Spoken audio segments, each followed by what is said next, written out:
Time to die. Time to die. Welcome to Iron Valor, a show where we play through one-shot adventures, new story, new characters, new guests every single week.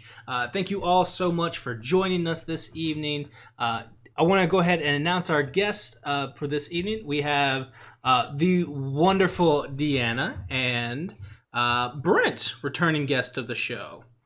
Say hi, guys. Hello. Oh, Hello. Welcome. Thank you guys so much for joining us. I'm so happy to have you guys back here. A couple of quick announcements before we get started. It is September. It's actually the last day of September. So if you have not already subscribed to the channel, if you have not already given your Prime subscription, now is the perfect time to do so because you still get those discounts throughout the rest of the month, which is basically just today. Going into so if you have that opportunity and you would like to and you're getting some value out of the show, go ahead and do that. Helps us out, helps us do the things we're going to do. You can check out our Bard College that was just released on our Patreon, patreon.com/InkandLiar, the College of Gospel. So that's still available over there. And bear with us, but coming out later on this week is The Yawning Lady, which is a wonderful 3-tiered boat, which is a fabulous tool for any Dungeon Master or Sailor background character if you want to add it into your world. So check that out if you can, and we'll go from there. So this evening, our characters are playing at level 11. So you'll see them with access to some 6th level spells, and we're going to do our best to survive this island. So without further ado... Oh, wait!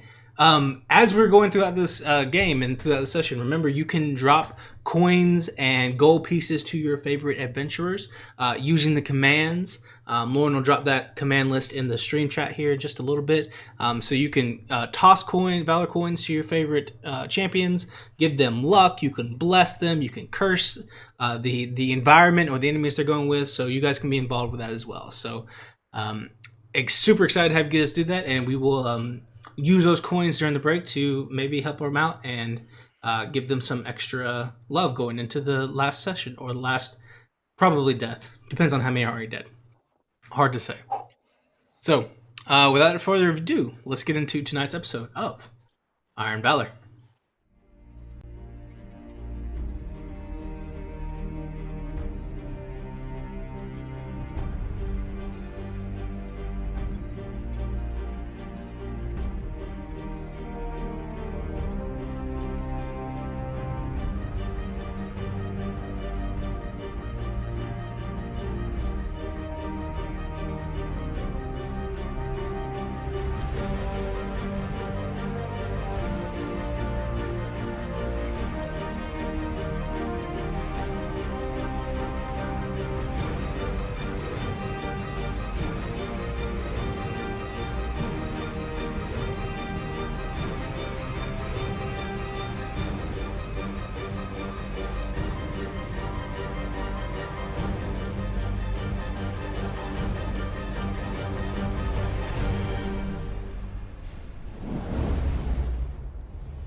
Natural 20 coming up when we get back.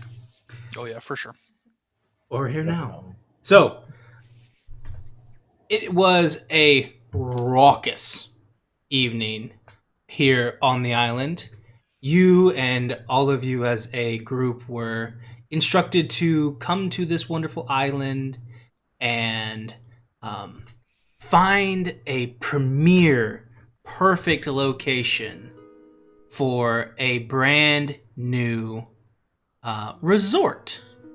You found yourself over here on this gorgeous island in the middle of the Bravassian Sea, looking around and scouting this. It's a pretty big island, probably about 2, maybe 3 square miles, full of lush forests and gorgeous foliage. You can see there are these at night there's this bioluminescent kind of feel to the trees and the brush, and it is a beautiful place. The rivers run smoothly, the mountain rises high, a cliffside overlooks the sea, and it is a perfect place for the new resort that you have been commissioned to find a spot for.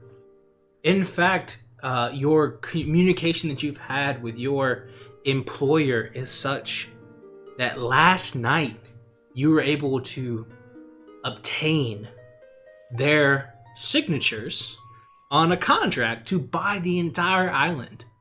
A massive payday for you and all of you and your families. A wonderful opportunity. As you wake this morning, you lay out on the beach after a night of what was probably raucous drinking and behavior, and look around and see your boat already docked, pulled up to shore. Some of the crewmates are coming up and moving some of their the supplies from your excursion back onto the boat. And you look around and you start to gather your own stuff up, and you can't seem to find it. Everything that you brought to this island, all of your armor, all of your weapons, your spell book, your focuses, everything that you had is missing. And it takes you together and realize this, and after a few short conversations, you find yourselves at the campsite wondering what happened. Brandon, would you like to... Well, let's go around the room real quick and just describe our characters and what we've got going on. Brandon, if you'll get us started. Yeah, I am playing a human rogue. His name is Moro. He looks like he would be handsome if he like put effort into his charisma and didn't make it his dump stat. He's got like he's got like a big, or he's got a beard that's kind of patchy in places, as if like he hasn't had a proper shave, but he like maybe like uses a dagger to keep it cut low. His hair is mostly hidden. It's pulled back into a ponytail and tucked behind his cloak that he always keeps up over his head. Yeah, he's very quiet, kind of broody, as if he has a mysterious past. And he's a little confused as to what's going on right now. He's kind of looking at the rest of the party a little shifty-eyed because the things are missing. Davis. The Hawk Farstrider is an entity that no one really knows much about.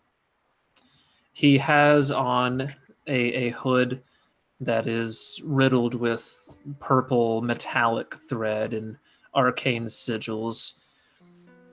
The wind always seems to be blowing toward him, and behind his hood, even on close inspection and even under bright light, is just blackness. He is fully clothed head to toe in this kind of drab gray and embroidered equipment. If he spins fast enough, you would imagine it would look like a nebula, but he moves very, very cautiously, very quietly. His gloved hands don't even creak as he begins to cast about and, touch on his garments and realize that everything really is missing. And he casts about and eventually finds a stone and is regarding it as if there's something really important about this stone to him. He's a survival expert. He's a ranger rogue multi-class, horizon walker, and scout. Dylan. ST3 Stewart for short, for the common tongue, is my boy. He's a Warforged. He kind of looks like Wally almost. He's very small and compact and made of a bunch of trash. On him are a few things that might look useful, or at least there were. He's now completely naked as ever. He's robbed of all of his hard work. he's a warforged artificer with his only goal in life was to create. He put together all of his own pieces. He knows very little about who made him or why he's there, but that he knows that he needs to make things. And he was trying to make his life and this island's life a little bit more prosperous on his journey here. And he has unfortunately ended up without valuable items to him, and he looks a bit off. He's not able to communicate, and he's for now only able to speak in sign language, but not very well, as it's like a game of charades with a 3-year-old. You're not exactly sure what they want, but you can maybe like point, push them in the right direction. Depending on how smart my party is, they might be able to piece together that Stewart is missing valuable items that he made. And right now he's not very talkative, or he's just missing something like a lost puppy that hasn't found his owner yet. Sure. James. I am a rather large minotaur with gray and brown fur. He's wearing basically just a loincloth at this point, since everything is missing, and he had a pretty good night.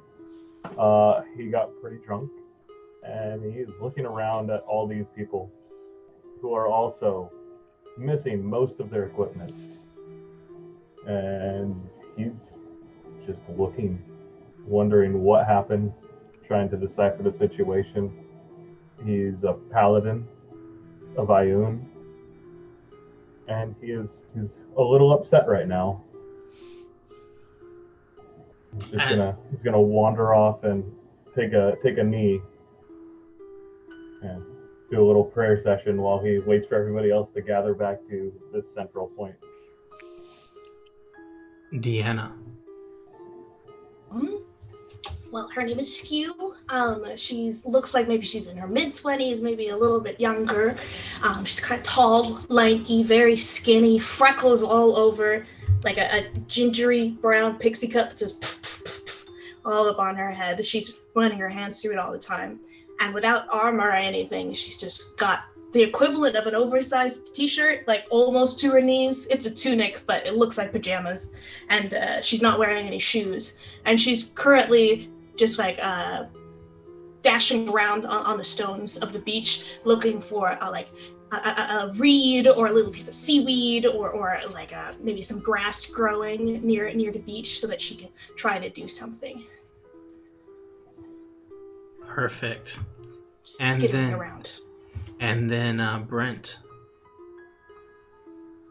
Dr. Hemmingsworth wears the classic safari-style hat. He has a pair of knee-high leather boots and like tan pants that are tucked into him, and he digs his cane into the sand and says, "This is no doubt the work of my father, gentlemen. I understand he believes that I have suckled on the teats of wealth and wishes to charm and challenge me. Don't worry, Muscle. We shall succeed. We shall find an excellent spot for this resort once we clear out all the riffraff and whatnot." Doctor, I think maybe your dad threw everything into the ocean. So I'm gonna check that. Okay. Oh, he's quite evil. Feel free. Mr. Hemmingsworth, as you were searching through your things, looking for all of your, or I say Mr. Dr. Hemmingsworth, my mistake. As you are searching through your things and you're looking through all of your stuff, you find your spell book, and you grab it and you go through to prepare your spells for the day and everything that you were intending to do as per your morning rituals. But the book you pull out is not your own, and as you opened it up, you found a note left with the entirety of the rest of the book blank. As you fumble through it and you open it up, you can see it's blank on one side and the tri-folded piece of paper. You open it up, and it reads: What was yours is now mine. Your book, your sword, your symbol, your friends. They are mine forevermore. Run, cowards. Your courage is foolish on my island. The trees, the rivers, the rocks, the sky. It is all mine forevermore. I will bury you behind the mountain, under a stone, beneath the waves. Run, lest your souls be mine forevermore. I read the letter, look at my compatriots, and say, well, I mean, it's a little more vicious than what I would expect my father to say, but apparently he means to bury us in the earth. He used to play practical jokes on me all the time. I wouldn't be too worried about it, and I light up my pipe and begin smoking as I pass it around. And I do want to point out, though, the section where it said that he would bury us in the water, which I think adds to my theory that it's all thrown into the water. Did I find a little piece of grass, a little piece of straw? Did I find that? Absolutely. Okay, cool. And just in case, okay, because I think it might be in the water. I was thinking maybe if we could breathe water, if that was a thing that we wanted to be able to do, I could do that for us today, just in case. If you'll all just kind of sit down for a second, is that okay? Hawk has already slumped over to the side, has found a stump to sit on, and is methodically clacking 2 rocks together. Clack. Great. Clack. Great. That's good. Everybody sit Clack. next to him. I was just gonna. And he stops for a second. You think it's a he. And looks over, and shakes his head, and clacks his rocks together some more. Yeah, I take my little piece of grass and I get some handfuls of seawater. I just run down to the beach and I just pick up the water, throw it into their faces one at a time.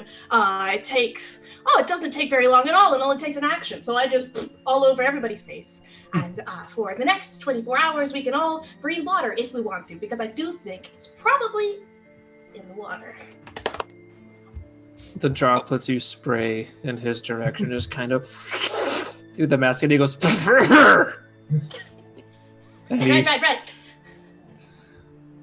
And some of the blue air flowing toward him like tints purple for a little bit before he shakes it off and continues clacking his stones. Strange stone clacker. So tell me, and amongst all of you as well, how much did my father pay you to play this practical joke on me? Because obviously this is all about me. Dr. Hemmingsworth. Yes? As he finishes, he holds up a halfway completed knife. You matter about as much to this island as this rock. Keep that in mind. Oh, jolly good. I applaud my father. That actually gave me a bit of the shivers. If I didn't know better, I'd say you would kill me in my sleep. Doctor, as you know, to me, you are the most important person in the world. So I'm here for you. Yeah. That's how it is to most people. Well, that to me. Sleeping people don't scream. Mm-hmm. I move a few steps away from him.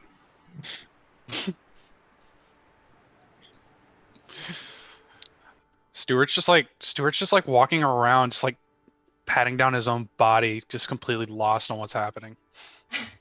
Stuart's got no clue. He can't even talk, bro. He's just like you like show him the letter and he doesn't even know what those are. He's like, is that supposed to be words? Like, but he doesn't say that because he can't talk.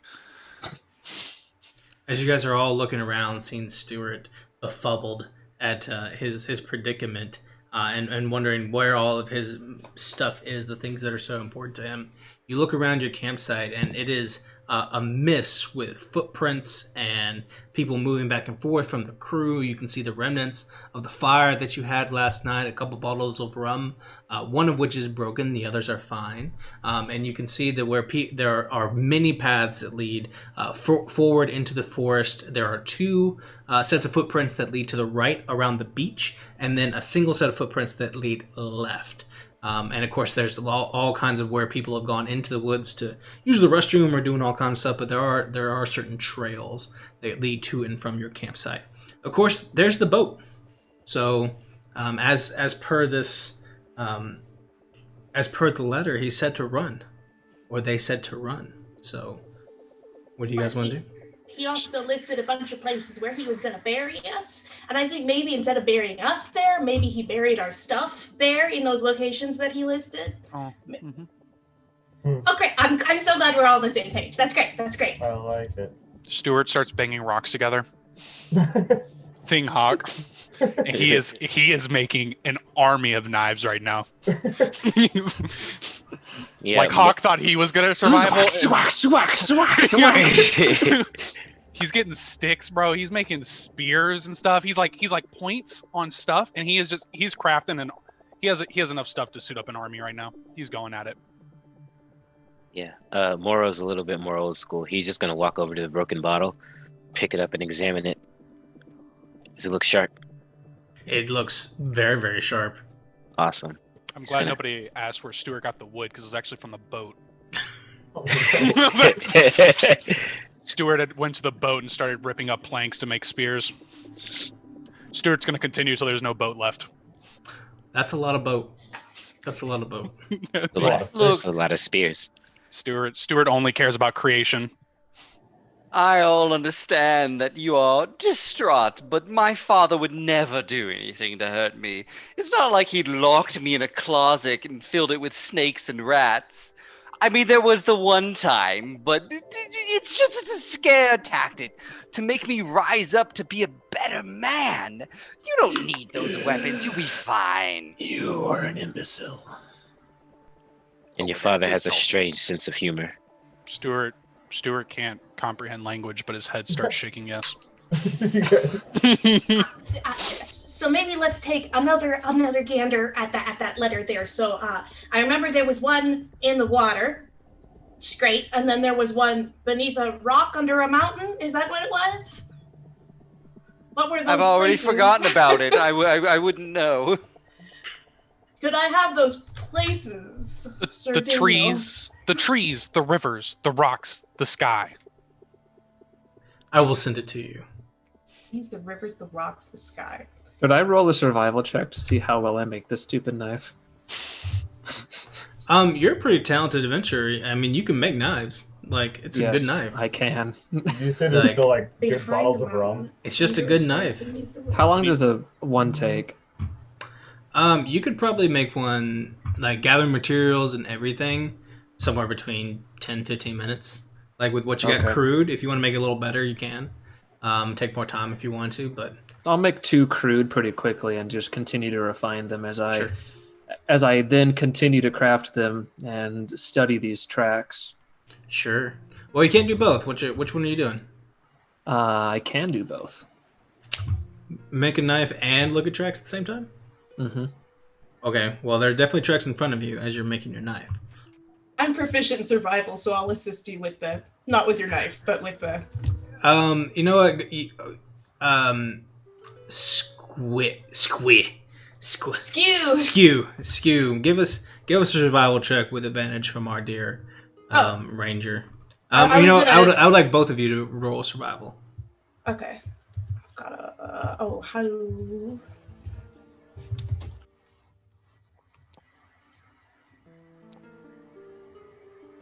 That's a natural 20, so that's a 29.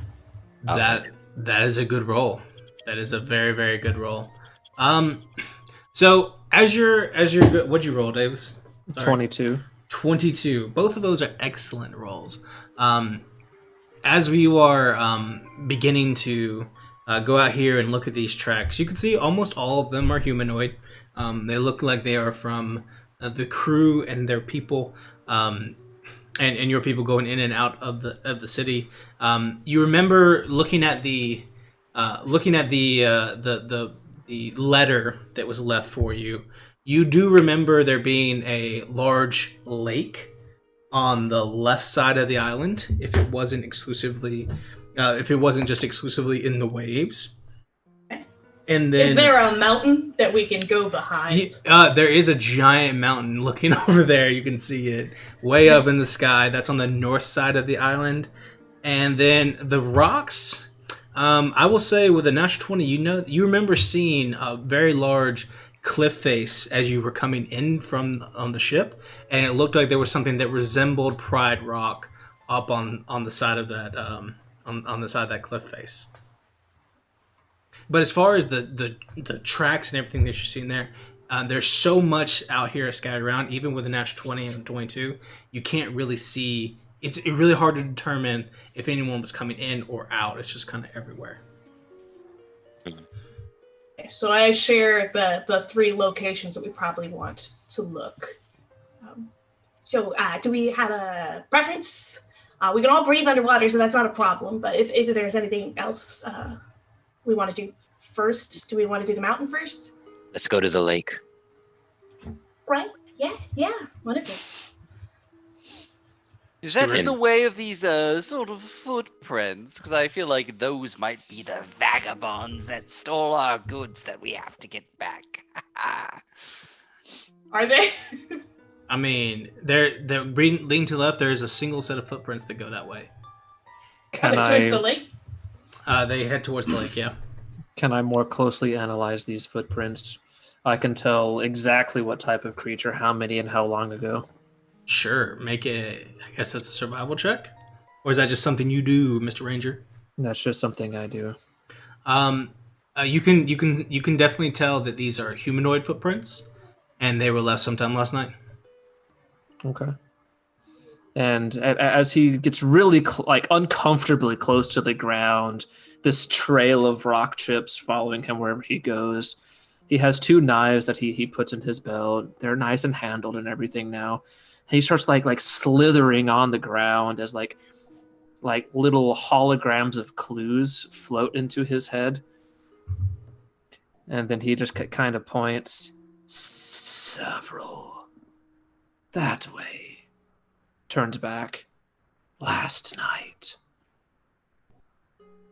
Several people? No, several dumbasses. Okay. Good call. Stewart has now latched onto Hawk as his owner. Seeing as he's the only craftsman here, he finds true awe in this man's work of smashing rocks together, and he has now waddles behind him with a creak in every step, oblivious to the fact that this man wants to be sneaky and track. And every step sounds like he needs another can of WD-40 to fix it. Amazing. Wow. Acceptable. So we head that way? Yes. All right. Are we worried about running into anybody, or do we think it will be fine? Whatever. And Hawk begins to true to his name, far stride out that way.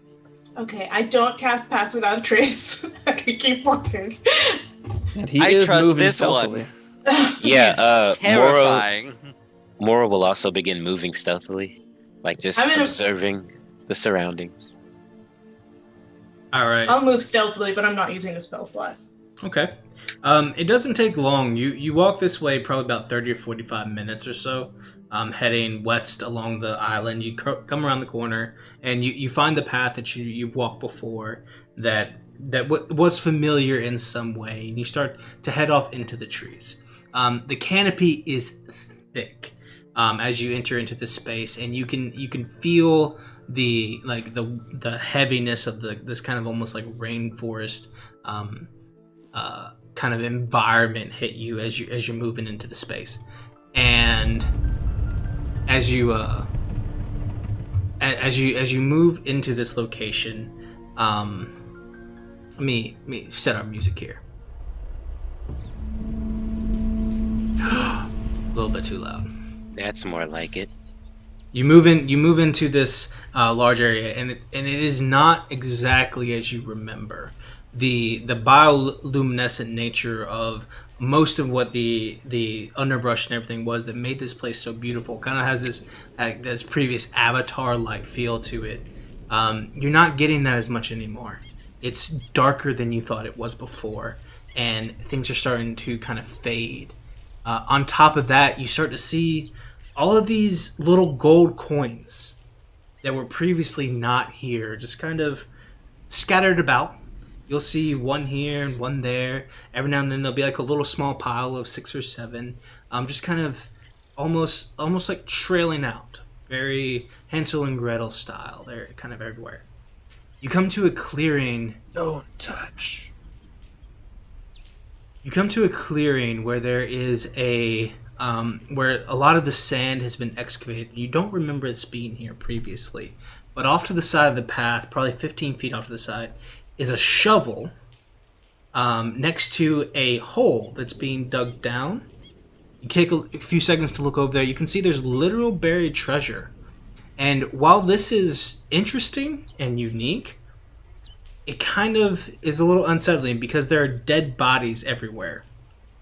Old skeletons, pieces of armor that are rusted, swords, you have great axes. There's probably 12 to 15 dead bodies in various states of decay, all surrounding this one box of treasure. What do you do? Just looking at it, does it look like it has a spell book in it? It could. I check for traps. Sure. Make an investigation check. Okay.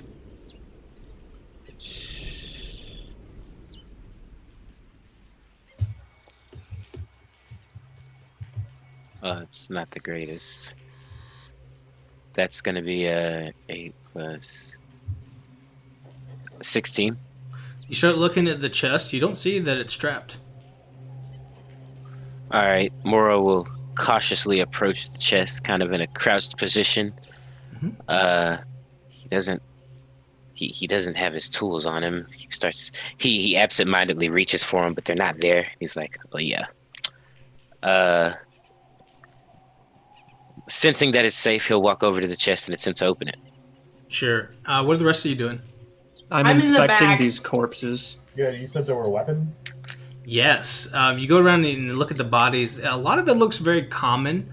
Some of it a little bit worse for wear. And some of it has like pieces, like wounds in it where these like very, very small, almost like 3 to 6 inch like little arrows stuck in the various bodies, like into the neck, into the arms, but literally just like it was almost like a shotgun shell hit them. There's like this peppered cluster of arrows into some of these bodies, into the necks.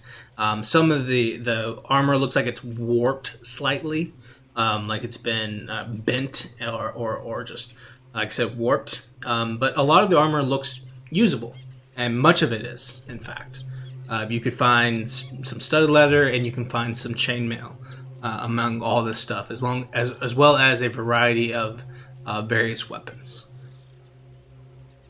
If we have time to grab armor, I'm going to grab some studded leather, if that's For sure. Hawk casts about and quickly appraises the situation, and he takes a look at the body closest to him and just shakes his head and like grabs it and starts dragging it away from this area.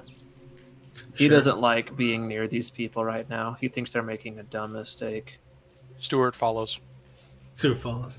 Moro, you open up the chest as all this is going on.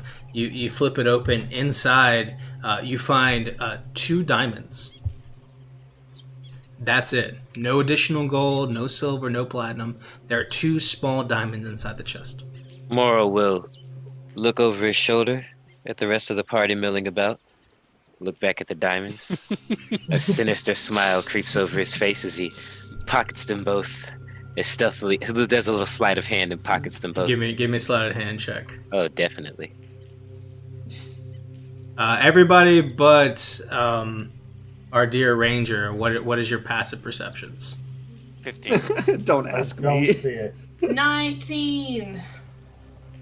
So sleight of hand, that is a 18, 27. Is anyone higher than a 27? I am. What?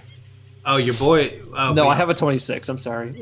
Well, either way, you pulled a body away from everyone else, so it'd be hard for you to see, if not impossible. I'm just grinning and giving him one of these. You're a skilled thief, our dear Moro, and That I am. and without you know when you've gotten away with something. Hmm. Oh, that. I thought this was something way worse. Okay, whatever. You can have the stinking diamonds. Yeah. Then he'll stand up, be like, They're yours. someone left an empty chest here, and he'll walk over and just start inspecting one of the bodies, looking for something to take off of them too. Yeah, you just look Sure. at it. Go. I would like all of you to make an investigation check. Alright. DC's not I've real already high. found studded leather, right? Oh yeah, for sure. Like some of that stuff. Some of that stuff's pretty easy to find. Not a big issue. This is about maybe getting some little bonus on this. I only rolled a 10. All right, let's just go around the table. Our dear Hawk, 20. 20. The whatever piece of armor you found, or weapon, your choice is a +1. Moro, 10. 10. You got regular stuff, man. That's Stuart, 21. you find armor or weapon, your choice, +1. Dabnit, I rolled a 15, so a total of 14. total of 14. All your stuff's common, man. Skew, what'd you roll? 17. 17. You find one piece of +1 armor or weapon. And Dr. Hemmingsworth, 21. one piece of armor or weapon of your choice. So do I get a weapon or a piece of armor? One Regular? or the other, and then the other stuff you find is common. So if I you find other both. stuff, Is there medium armor here? Is chainmail medium? Can chainmail. No, chainmail's heavy. Yeah, chainmail. So if it's medium armor, that's fine. Like if you Can need I? if you need a different medium armor, that's cool. Regular shield. Regular Yes. studded leather. Cool. With a 17, I'll say you can find a shield too. There's all kinds of stuff. There's multiple dead bodies in this area. One None of them have any crossbow. books on them. None of them have any books on them. How about a crossbow? A crossbow, you don't see. I'd say you could find some crossbows, but the strings are broken. Hold on, if I have a weapon of my choice, I will say I would like to choose the crossbow, and I would hold it out like it was a stinky diaper and be like, "Oh, so uncivilized. Would anyone like this? These nails are perfectly manicured. I wouldn't want to mess them up." Give it here. Yeah, you did quite well the last time my father left me a present. There was a bear trap inside. Quite good joke. I mean, my brother lost a few fingers, but you know, it's about how you raise your children. Right. Anyway, clearly what we're looking for is not here, so we should keep going, yeah? Oh, of course, jolly go. Let's go. Ta-ta-tee. Is the lake inside this? We're moving through an area to get to the lake, right? Or is the lake right here? I'm sorry. This was on the way. Okay. This was on the way. Let's see. While all this is happening, Hawk, make a wisdom saving throw. Hmm.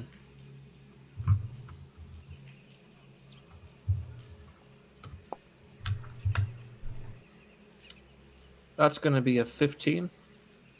Perfect. And you all move on throughout the forest as the moving forward toward the lake as you know it. Do I know about how long ago the corpse I was inspecting died? Make a medicine check.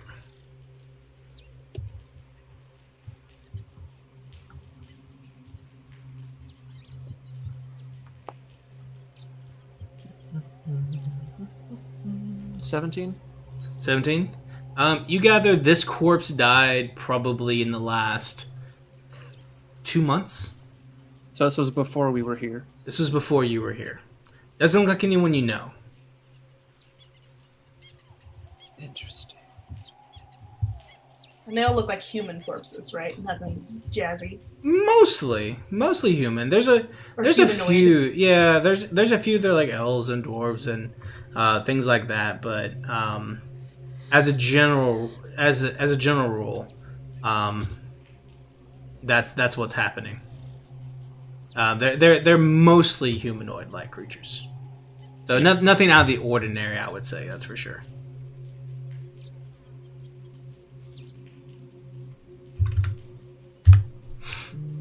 Keep going towards the lake. And you keep moving. It gets darker and darker as you start heading that way. And as you're moving further and further down, you can hear all these little birds and little squeaks and the bugs in this area. And you find yourself in front of the lake. As you move forward, you start to feel this heat coming from the lake. And you start to see some embers and some orange and some flame, and as you're moving closer, you get closer and closer to the lake itself, and you can see that the lake is literally on fire, as if oil has been strewn across the entire surface. The whole lake itself is probably 800 feet long, and it's a massive place of fire. The fire does not seem to be spreading to the remaining portions of the surrounding jungle. And you look up to where this beautiful tree was, that was there previously, and you could see it. It grows up into the space, and it is in varying stages of summer, autumn, like winter, spring, summer, autumn, winter, spring, cycling through the various seasons like it is on a time loop. You can see the whole thing is spiraling out of control. There are no animals. All the bugs and the birds have kind of left this space, and you can see that there's some sort of connection between the tree itself and the lake of fire. And then you look around, and what do you do? Clarification: does it look like there's oil on the water and there's fire on top of the water, or is the lake made out of fire? There's fire on top of the water. Okay. I don't know what to do with that information, but I did want it. Yeah. You said it looks like the tree and the fire are connected. It looks like the tree wasn't doing that before, and the lake wasn't on fire before. Our dear Mr. Hawk, you look around with your passive perception.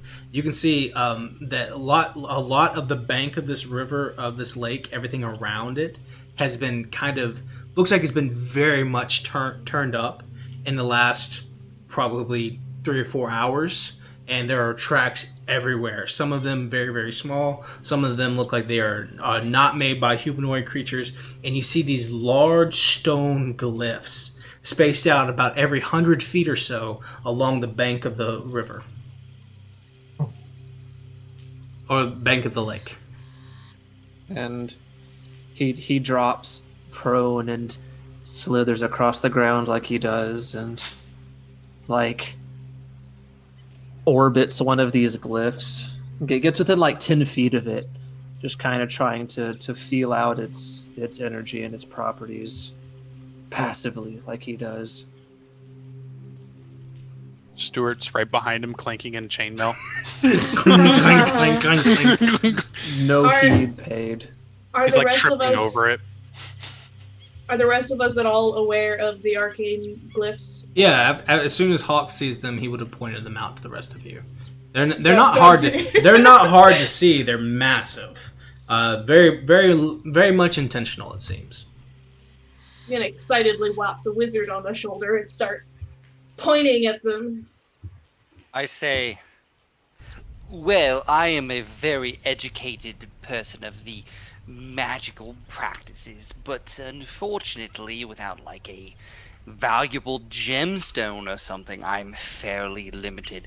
I could tell you what type of magic it is, but without my focus, I am, well, let's face it, what my father used to tell me, a worthless piece of shit.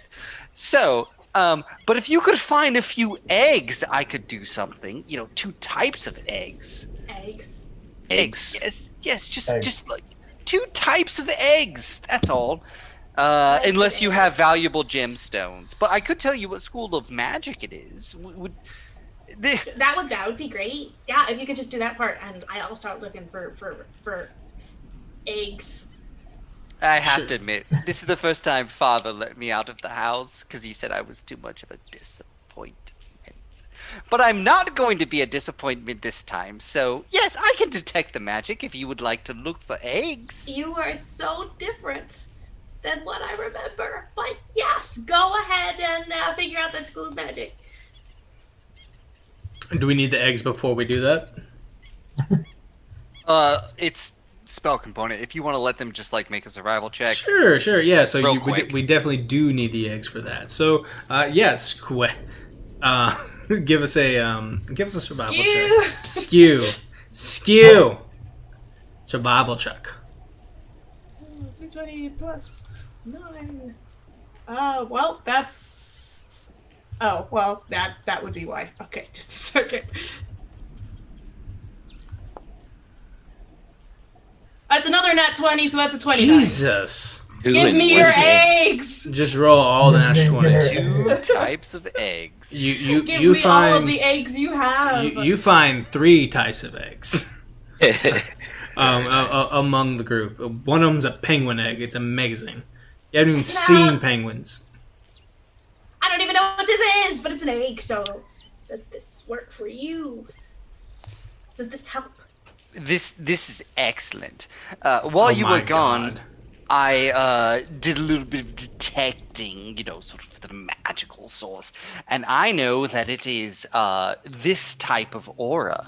What type of aura? You are getting very much a evocation type of aura from these glyphs. Oh, there's a good chance that when you go there, things will probably blow up and try to disintegrate you. You think maybe it's what's setting the lake on fire, maybe? Oh, for sure. That's magic in itself. Cool. I definitely couldn't have figured that one out without you. So thank you so much, Doctor. I do what I can. So, we break the glyphs, stop the fire? Well, Make an here's the omelet. thing. I was thinking, some of you could sneak up and do your sneaky thing, but with those eggs, I can link us all up in our brains. I know that sounds strange, but we'll just be able to talk to each other all the time in our heads, and try not to think about your personal secrets, because it will come up. I have learned over a wonderful childhood that taking your emotions and burying them deep inside you so your father can't use them to abuse you is really, really valuable. So I would recommend you do the same thing, but we'll link up, hide your emotions, bury them in a closet deep down, and we'll be fine. Just give me 10 more minutes. Not sure if I want your voice in my head. Oh, I would never come uninvited. I've had that situation far too many times before. Consent is what I'm always about, even though when the nightmares came at night and it made my teddy bear come alive, you know what? That's neither. I had a wonderful childhood. Okay, all right, everyone, saddle up. And as long as no one resists, I'm going to use those eggs to do Rory's telepathic bond, where we just have an infinite amount of range. Even if we're on different planes, we essentially are all on walkie-talkies. All right, walkie-talkies. Does anyone decline the walkie-talkie? No walkie-talkie for your boy. Okay. I don't think Moro wants it either. No walkie-talkie for Moro. All sad things, but nonetheless, the 4 of you are linked with this telepathic bond. Stuart Squir. Skew. Skew. It's an Skew. English word. Skew. And damn Sweet. it, it's throwing me off just looking at it. It's skew. I did spell it weird. I know, yeah. skew. So you all have this bond, and you are all connected in this way. So Pure nothingness from Stuart. Unless you can feel feelings. In that case, no, I don't think it does feelings. yeah, Stuart is not very good at talking at the moment. Sure. You get the occasional like, hello. He is befuddled. Sure. He just clings tighter to Hawk. He like tries to crawl up on his leg because Stuart's He pretty does tiny. not stop him. Stuart is a tiny little robot, and he like we're talking tiny. Like he's like an actual puppy. Like You're Stuart's like- not very big. Picks him up and puts him on the shoulder. Oh my god! Yes, Stuart in his oversized chainmail is now on your shoulder. Just like Perfect. 2 links. Just one in the front and one in the back. Yeah, Chainmail. Stuart, being the master craftsman he is, has tried to configure this chainmail to suit his bodily needs and Sure. Sorry. protection. Yeah. Is there anyone else in here with us? I see the DM rolling dice. Oh, Make a all good, perception. Make a perception check. Okay.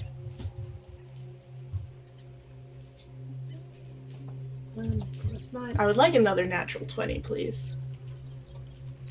Yeah! Wow. Did 29! you? I guess Did if you you break ask it? nicely. Yeah. I Apparently. don't know. It just likes me. Apparently, you just crit stuff. I don't Like know. it's like, hey, can I just have a natural 20? Let's do this. Looking around, doesn't look like it. There's nothing you can look around and see. There's no movement, nothing. There's always movement, but you gather based on the heat from the fire, you're not really seeing anything. Hmm. You have a good sense that you're pretty much alone right now. So Hawk, Yes. what do you As he think like of, rises out of the ground. what do you think of these glyphs? Do you know how they work? Magic. Evocation. Makes big fire. he's got like the Witcher voice going on over here. He's got All very important Champions? information. It seems that there has been a bestowal of luck to Dr. Hemmingsworth. His story must have moved face. God, it's kind of messed up.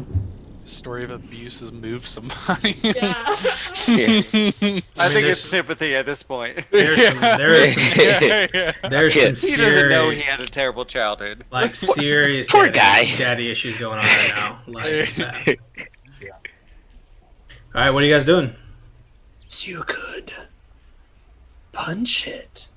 I don't know. From a distance, I think. Can anyone punch things from a distance? I'll look at the Minotaur Paladin. I cannot punch things from a distance, but I can punch things. Close enough. Alright. I'm going to stand very far away. I stand way back, yeah. You got this, man. Oh, I'm Alright. across the lake. Yeah, I'm not even near. I'm just like, you're doing well. It shouldn't be too dangerous. I remember my father lit a dog on fire at some point after he soaked it in gasoline. But you're not a dog. You should be fine. Right. Stuart's losing his mind at this voice screaming in his head. All right, so I take Stuart down and put him in a pocket. What are you doing? Damn it! I'm gonna run straight at the glyph and see if I can just like either move it, shift it, break its alignment, Sure. You start running. break You- its alignment. you Yeah, should- Morally, shift- he's going to break I'm its gonna break heart. it morally. It's chaotic evil now. You run towards the middle. There's 5 glyphs on the ground. You run towards the middle one, Yeah. and you start sprinting, and like go over and like try to like golf ball swing. You smash, and the axe you hit it just chips a little bit as you keep going forward, and you land on top of the glyph, and it starts to light up. Ooh. Does it feel like it? What's its alignment? You really can't tell the glyph's alignment just because you're standing on it doesn't mean you know its alignment. Spoken like a true paladin. Is this a good tablet? Standing on this circle glyph, you can see the runes on it start to light up, and you can feel your feet kind of like almost like magnetized attached to it, like the gravity's been turned up slightly. And as you do, it lights up to its full potential, and the fire dies slightly. Ooh. Hey. Oh my god. You guys want to get on one? No. Okay. Stuart's with this guy. Sure. Which More one picking? Hawk, you have a 26. That one looks like it fits your alignment over there. Hawk, you have a 26, and you're pretty you're pretty well acquainted with nature. The tree seems to be slowing down.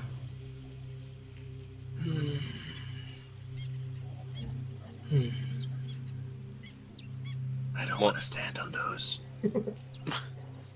You could slither on it. You should stand on that one, yes. The general, you, just as long as it isn't him, it looks like.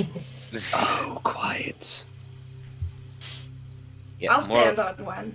Yeah, I will too. You both stand on it. I apologize for the interruption once more.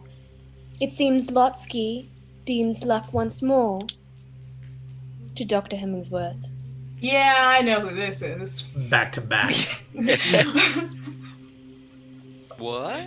It's my boyfriend's boyfriend. What? I have a boyfriend? What? You know What? who it is. I have no idea what you're talking about. I just have had a terrible, terrible background. So as you, Skew, and Moro, you stand on these glyphs, you can see the fire continues to die down slightly as 2 additional of these are activated, and the cycle of the tree slows even more. Now it's shifting about every 15 to 30 seconds, and you get these wonderful hues of autumn as they fade off, and leaves are now starting to scatter onto the lake itself, burning up as they get close to the surface, and then other leaves are going sporadically around. Like there's this almost like the wind is picking up slightly too and swirling them, like it's the color of the wind going on right now. As the leaves on this tree grow, wither, and die. I hate magic. We need one more. Yes. There's 5 glyphs. Need 2 more. Squirrels and counting, am I right? Not a count. I learned fairly recently.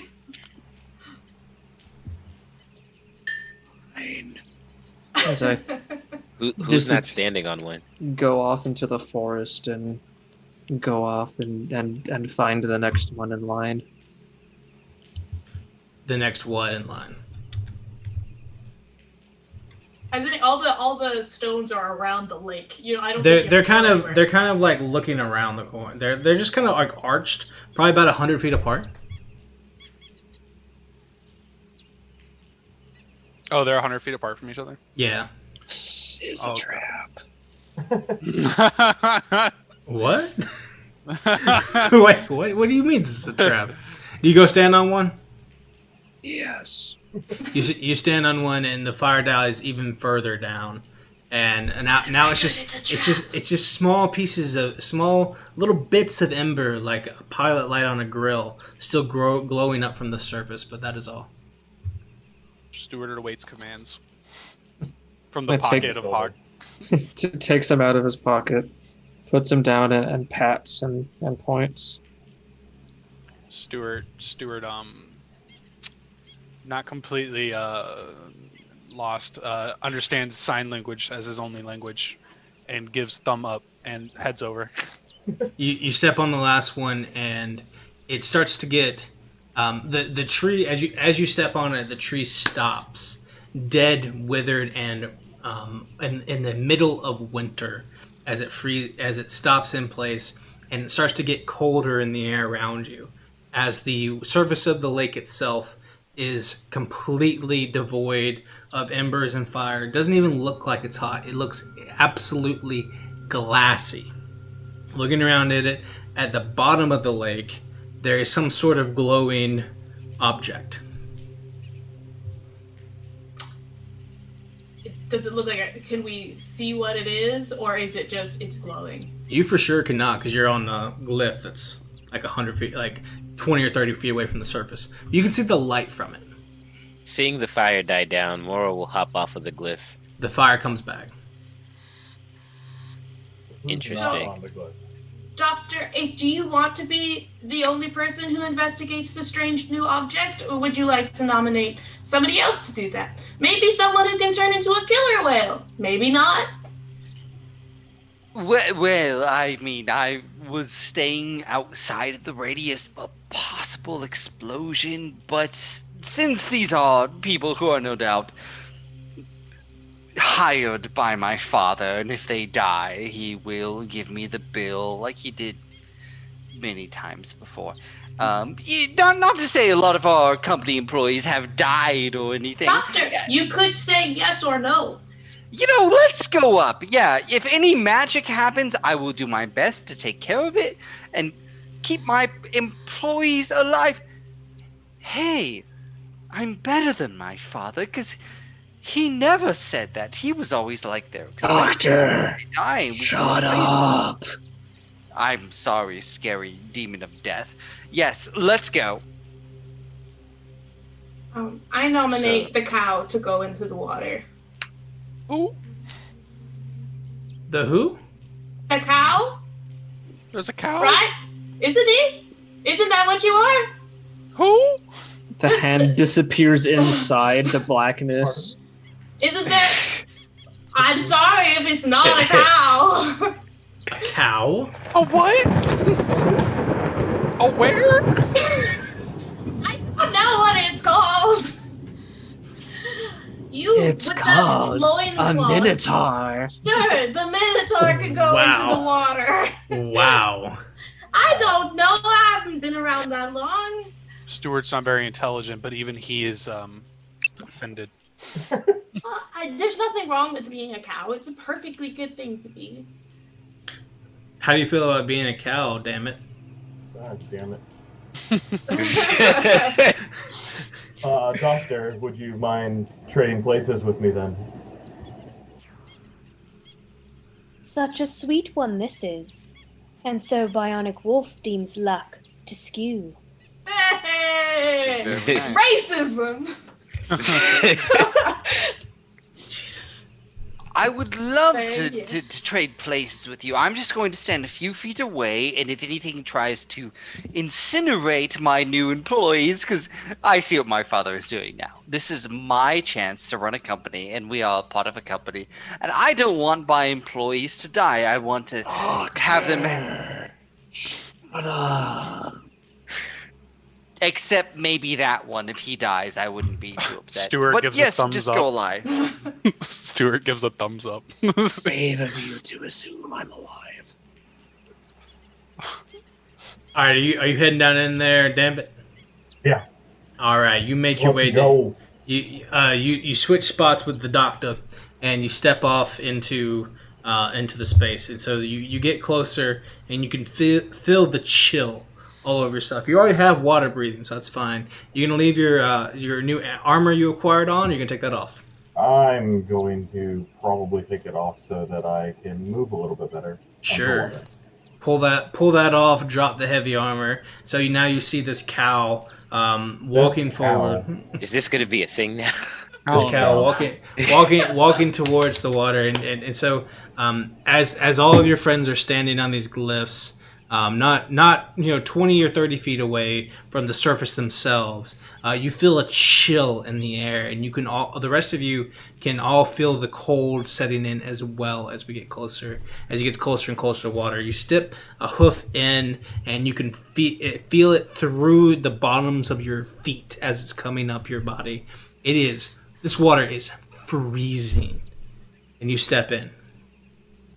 What do? You're looking down. It's pretty crystal clear. You can see down at the bottom of the lake there is some sort of shiny object. Roughly how far away does it look? Probably about out. The lake is huge. It's probably 200 feet or so out, and then you're not sure how deep it is. It's somewhere between 50 and 100 feet. It's a big lake, big deep lake. Stuart spots a rock and runs off his glyph to go grab it. Oh no!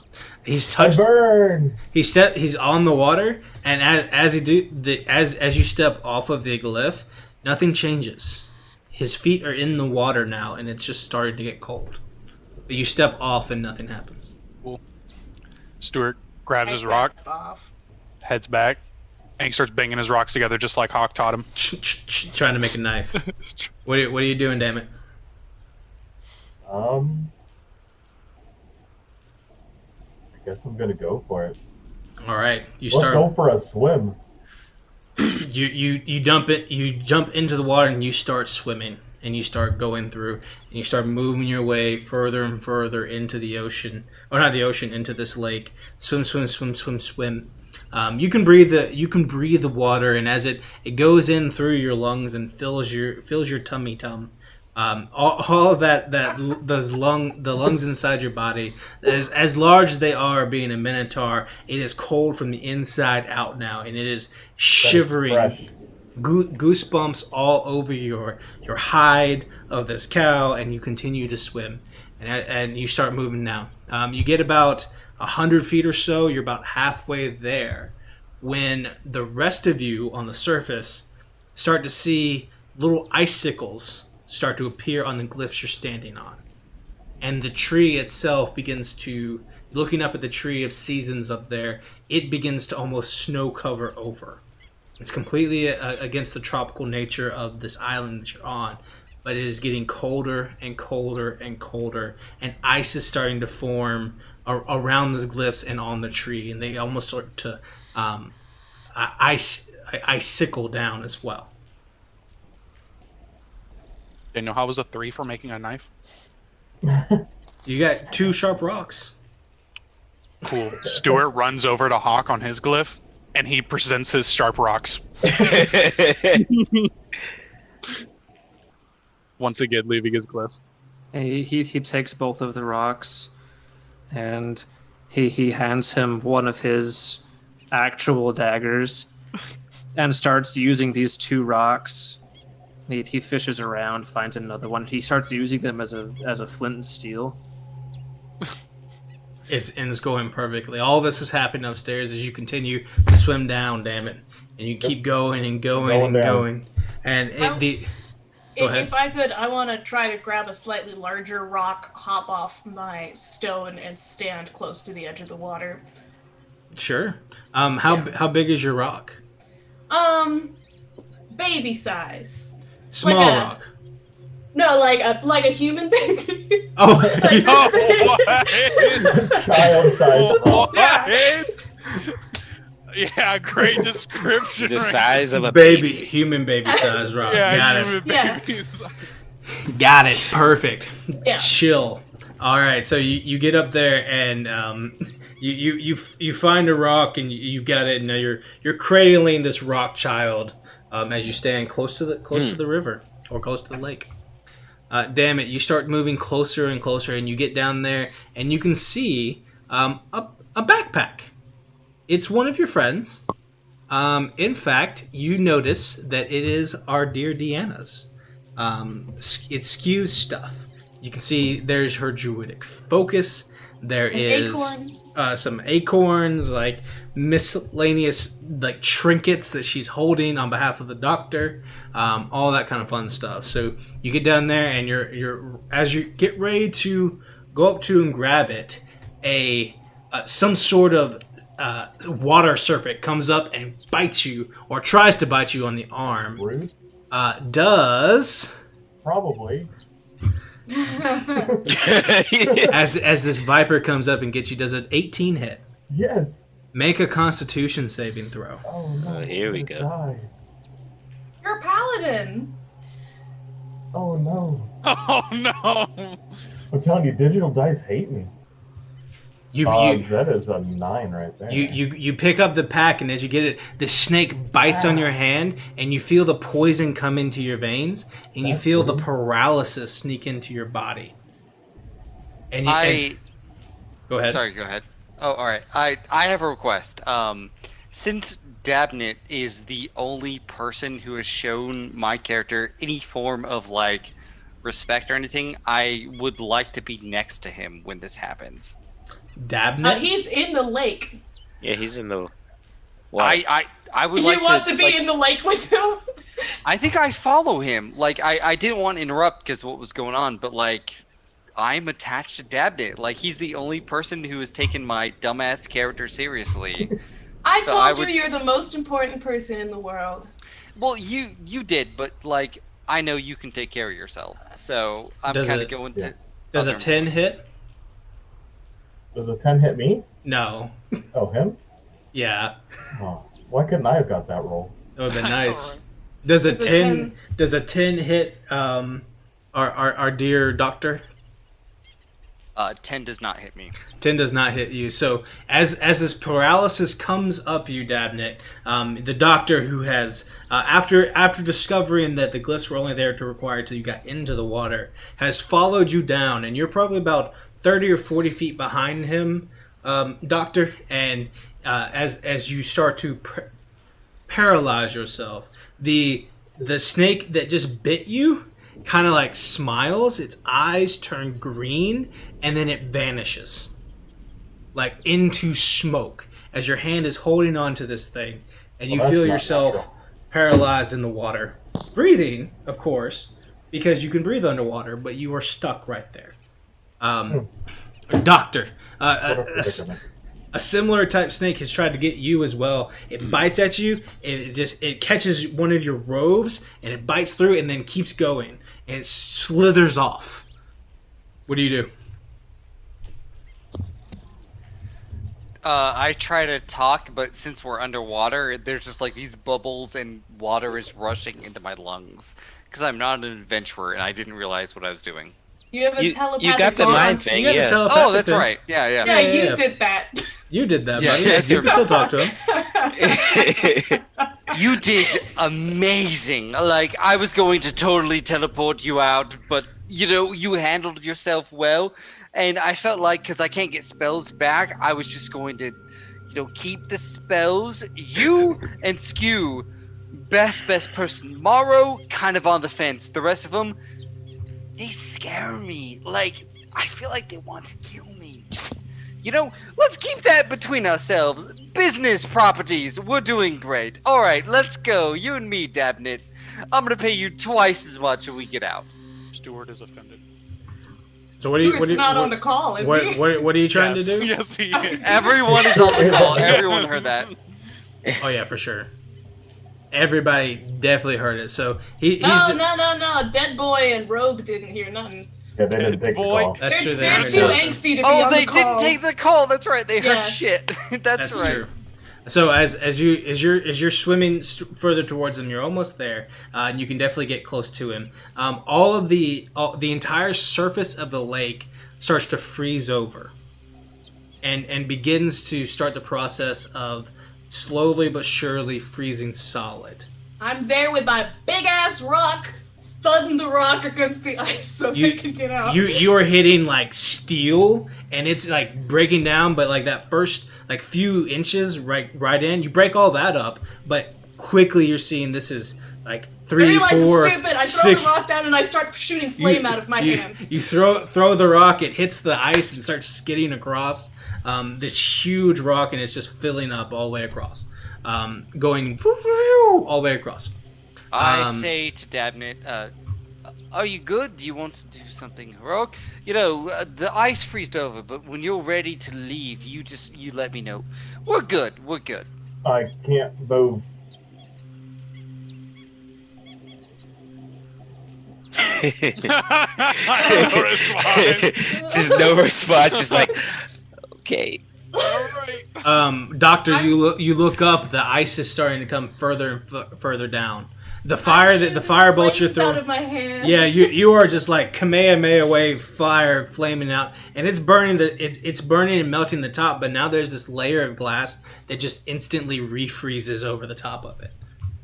Have we all jumped off of our glyphs? Yes, And it's still going down? it's still freezing. The whole What's it appears as though the whole entire lake's about to freeze over.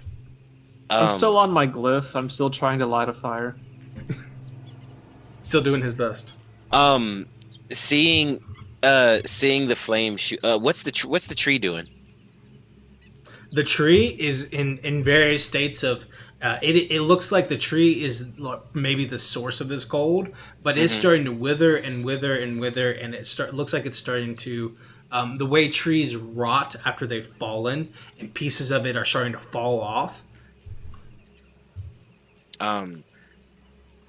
Skew. Try burning.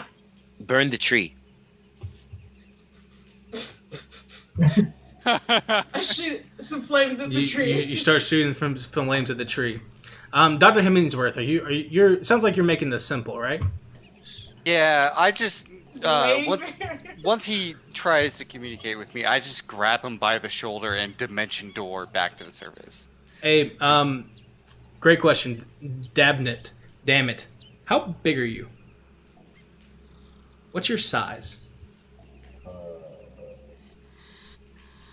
Mr. Minotaur. He's a minotaur. You're Are large? you large? Is that what a Minotaur is? I think minotaur is medium. Yeah. Yeah, that's my question. Medium. It's Important question. medium. That's that. Are you sure? I get you. Are you sure you're medium? It's a minotaur. It's a big creature. Hang on one second. No. Look at the raise, because this is a make or break, baby. Let's see.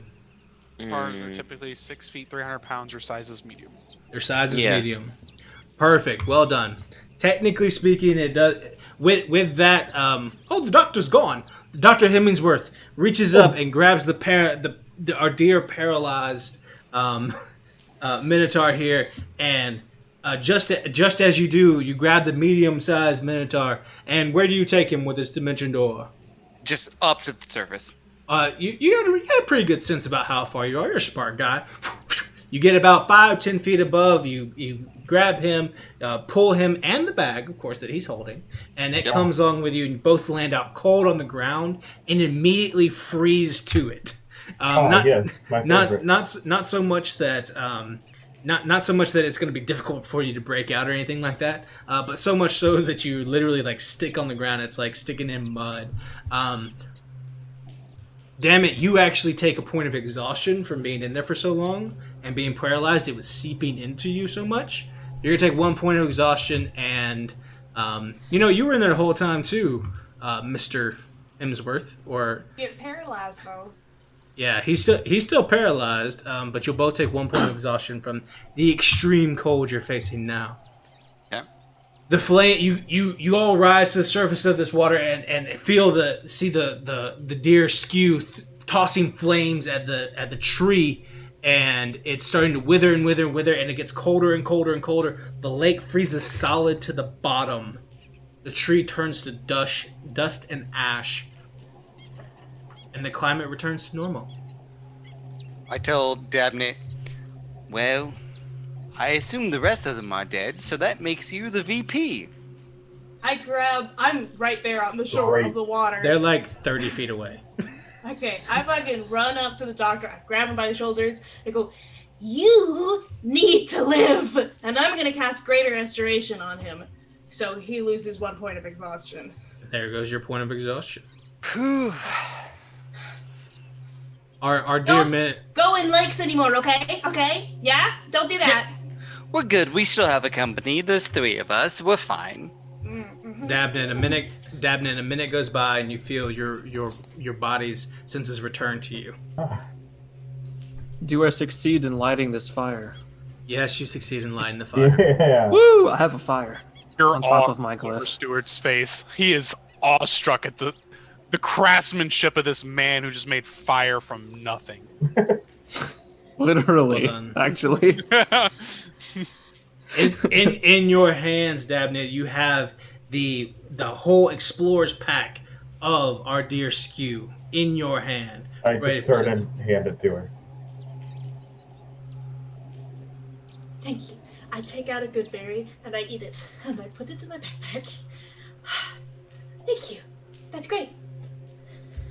Seeing her eat a good berry, my man Stuart runs over, hands open. Aren't you a robot? You don't need to eat. Stuart wants to eat. The flesh of men. No, sorry. I'm saving these. Stuart gets puppy eyes. No. You see a tear come out of him, oil dripping from his eye. Alright, so we're gonna head to what? Was that everything that was in the lake, or? Stuart clings onto your leg. Right. I start shaking my leg frantically.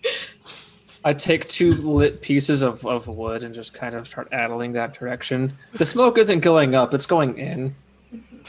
Every now and then I go... I give Stuart like a little... It's kind of like a pat on the head, but it's more like, you know, people who are really uncomfortable with dogs where they just go, there you go, buddy. Yeah. All right. Stuart makes his way up your leg to your pouch. I spend the travel time explaining to Dabney that we have amazing dental and an excellent retirement plan. And if you stay with the company for some time, as my father said, loyalty means everything. And if someone is disloyal, you have to cut their throat. But I know he's not loyal. He's not disloyal, so he's going to be like the VP. And I'm just trying to build it up. Hawk, as all these conversations are happening, a little creature comes running out of the woods. It is it starts to kind of like waddle up to you as everyone else is talking. It comes up to you. You see this very almost strange looking kind of like orangish brown kind of badger. It's got these orange stripes that go down the back. Kind of looks like a skunk in a little bit of ways. And it has these really long kind of like fang-like teeth. And it looks like its fingers are a little bit too long. And it starts like just prancing up to you like hands like laying down flat like this as it's walking. It sits up on its back legs and just like puts its fingers in its ears.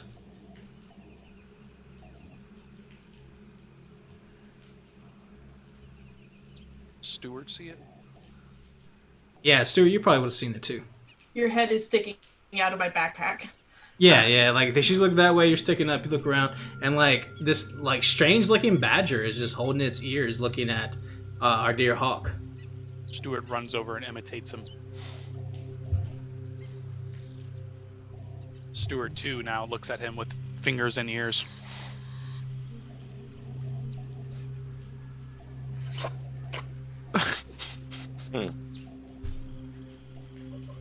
Strange. I kind of wander over and poke a pit of fire. It runs away. What? It runs away. My friend. No. What direction did it come from, and what direction is it running now? It came from the east. From the And east. then it ran back that way. I track it. Valid. Okay, make a survival check. Oh, okay. This is Brandon all over again, but instead of can I counterspell it, it's I track it. I track it. I think I have advantage because Who else is going? I'm going, of course. I mean, Stuart's obviously going. I Okay. mean, what are we trying to do here? natural 1 and a natural 20, so yeah, that lunch, works. right? For as good as it goes. It's a 32. So who's leaving? Who's leaving? Is it just the three of you? I am. I'm waddling beside Hawk, fingers still in my ear, imitating the badger. I begin to move at an accelerated pace. Can anyone move 105 feet per 6 seconds? I could if I wanted to. What? 105 feet per 6 seconds. I got 40 feet of movement, bro. The rogue can. Yeah, I got 30 feet. You go about 100, maybe 200 feet or so, and the trail goes completely cold. As in it was running. You can see where the next step should be, and it's just gone. And I'm going to use a class feature of mine. Ooh. I'll cast a spell, and I will channel to locate primevally. I'm going to sense whether there is any aberrations, celestials, dragons, elementals, fae, fiends, or undead within 1 mile of me. Within 6 miles of me. Oh, okay. So that's basically the whole island. Yes. There are all of those things. Surprise! There are many of those things, including fae, undead, and more undead. Okay, so what happens is as the trail goes cold, he kind of casts about for a second, and then he takes his hood back, and it's still just blackness, and he raises his hands, and just looks like pieces of energy come flooding in from around the island, and then the hood's back up. He's like,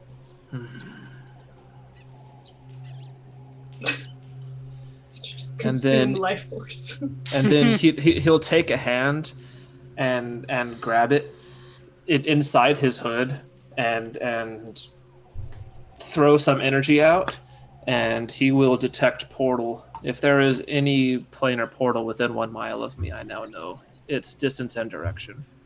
What are you? What are you? Stuart Moro's just looking at you with squinted eyes, like, There's a portal to the north. Probably loves every moment. from where you are now. It would be northeast of you. Probably about, I'd say it's probably 3/4 of a mile, half a mile. And so this trail of ether starts flowing that way, and Farstrider strides on. Is that Wordlessly. remotely near the mountain or the cliff? It's definitely near the mountain, Okay. but it's further away than the mountain is. I So believe on. right now it's just the three of you, right? I believe so. 3 of us. Yeah, it's just Stuart. It's just Stuart, Hawk, and Mora, right? Yeah, did the Minotaur and the Doctor not come with us? I think they stayed behind. Oh, okay. I was going over his brochure. Yes, it's Yeah. I was exploring, the benefits package. And the only one of you who has the telepathic wand to explain where you're going doesn't speak. So we're probably just gonna go to the mountain. Mora, make a wisdom saving throw. All right. Oh, let's go. That's decent. A wisdom save? Yep. That's a 13. 13. Moro, you're sitting there with your friends, Hawk and Stuart, and you hear some wings fluttering behind you. You turn and you see nothing. And then suddenly it's to your right. Again, more fluttering. And then to your left, more fluttering. And then suddenly you feel yourself shift. And now you're fluttering. And then you feel something, an invisible force come over the top of you. And then you can hear the screech of metal on glass as it twists. And you're wondering, what the fuck is going on here? Like, this is the weirdest. And you look around and you are a fly. And you are inside of a glass jar. Hawk and Stuart, you see materializing a little pixie. Small, fairy-like creature with wings just a fluttering. How far away? Oh, like 10 feet away. Thorn whip. She gives you the thumbs up She's like, no, no, no. Shh. Stewart doesn't know what to do. He wants to grab her. I close my pocket. You guys are doing great. Just keep up the good work. We'll take this back to Master. And then they fly off with you, With me? with Moro, Hi guys. and that's where we'll go. That's where we'll go to break. I do Oh, hate to no. interrupt, Bye champion. guys. Lotsky has just blessed the party in this dire hour. And we will come back to that blessing right after break. Lotsky. A little bit. Lotsky with the break. I break believe legend. that's Zach. Thank you, Zach. Thank you, Zach. Thank you, Zach. Moro, you've just been polymorphed into a fly and taken off in a jar. I hate magic. Hawk and Stewart following in behind. We're going to go to break. Thank you all for joining us so far. We're going to do a quick giveaway. Lauren's going to open that up. We're giving away this awesome Iron Valor, this awesome Ink and Lyre t-shirt that you're seeing here. Is it right here? Yeah, the one that James is wearing right now. Just a sexy shirt. You can acquire that after the giveaway goes live by using the command loot. With that command, you'll be able to enter into this giveaway. We'll announce the winner after the break is over. As soon as Lauren does that, and we'll go from there. So, are we good to go, Lauren? Oracle. The Loracle. Lauren's already on break. Oh, Lord. Sorry, I gotta mute you guys, otherwise I'm gonna have feedback there. Yes, the giveaway is live, so that is command loot which is exclamation mark loot. Anyone in chat may enter and redeem if they so wish. Absolutely. So command loot, and we'll get back to you. We're going to take a quick break, and we'll be right back. Tally up your Valor coins. If you have any, if you like what anyone else is doing right now, just go ahead and toss them some coins. That way they can buy some health potions and stuff like that during the break. So we'll be right back. Bye.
And welcome back. We are dropping in after our break. Thank you so much for joining us. If you have not done so already, drop that command loot and get entered into our giveaway. We're going to hold that open for just a little bit longer to make sure to give everyone an opportunity. But after the inevitable TPK, we will announce a winner for that. So we'll do that when we come by.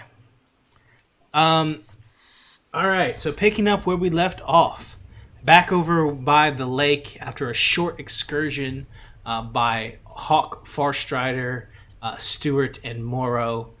Stuart and Hawk return to the party after tracking this strange badger, not 300 feet from the party. They return and see our dear doctor and Cal in some sort of conversation. What do they see? I am sort of holding like a small bead in my hand and talking to my good compatriot Dabnett, and I say, my father has said that, blood is free, but work is eternal. But I like you, so I want you to take this and hold on to it, because if you died, sometimes I stand next to men because I've never had a father figure who holds me or tells me I'm okay.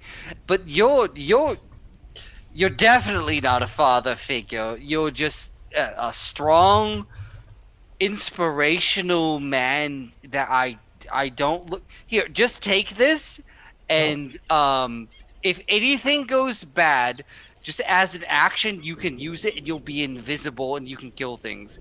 So, as part of my class, I give him a 1 hit point item that he can crush at any time.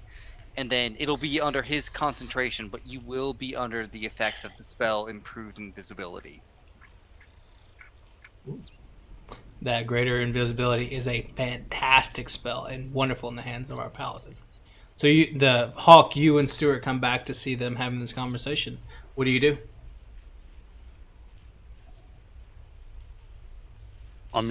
Stuart doesn't do anything. Stuart just chills with Hawk. Holding his... And Hawk comes back and is like, more drudgery. Treachery. I found a portal. The portal to another plane. I found some Fae. They found our friend. The rogue is gone. Are you sure he's not just being sneaky?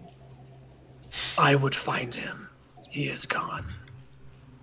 Okay, but if you can find him, you know where he's gone then, right? Yeah? I cannot find what does not leave tracks. He's been taken by pixies. Oh, well, that's nice. That's really cute. Okay. No, we can do that. Awesome. Yeah. We were on the way to the mountain anyway, right, for the spell book, so we can... Planar portal is that way. Yeah, next to the mountain. Did you find like a valuable gemstone by chance? Because I think I can improve our probability, because it's all about numbers. If you had like a diamond or something, I think I could really help. I don't think you could help. My father used to tell me the same thing, but I learned a great deal from him. From you. That's all you talk about. So the mountain, right? It's all northeast and everything. So let's head in that direction. It gets real close. Somebody has daddy issues. I'm just going to hang my head low and take a few steps back, step by Skew, and kind of hold her hand. I'll hold his hand. You all begin making... What a jerk. What a jerk. I'll hold his hand and I'll start hustling towards the mountain. Alright, we start hustling towards the mountain. and we as you guys are all moving there, I say mountain. It's really just more like a large hill.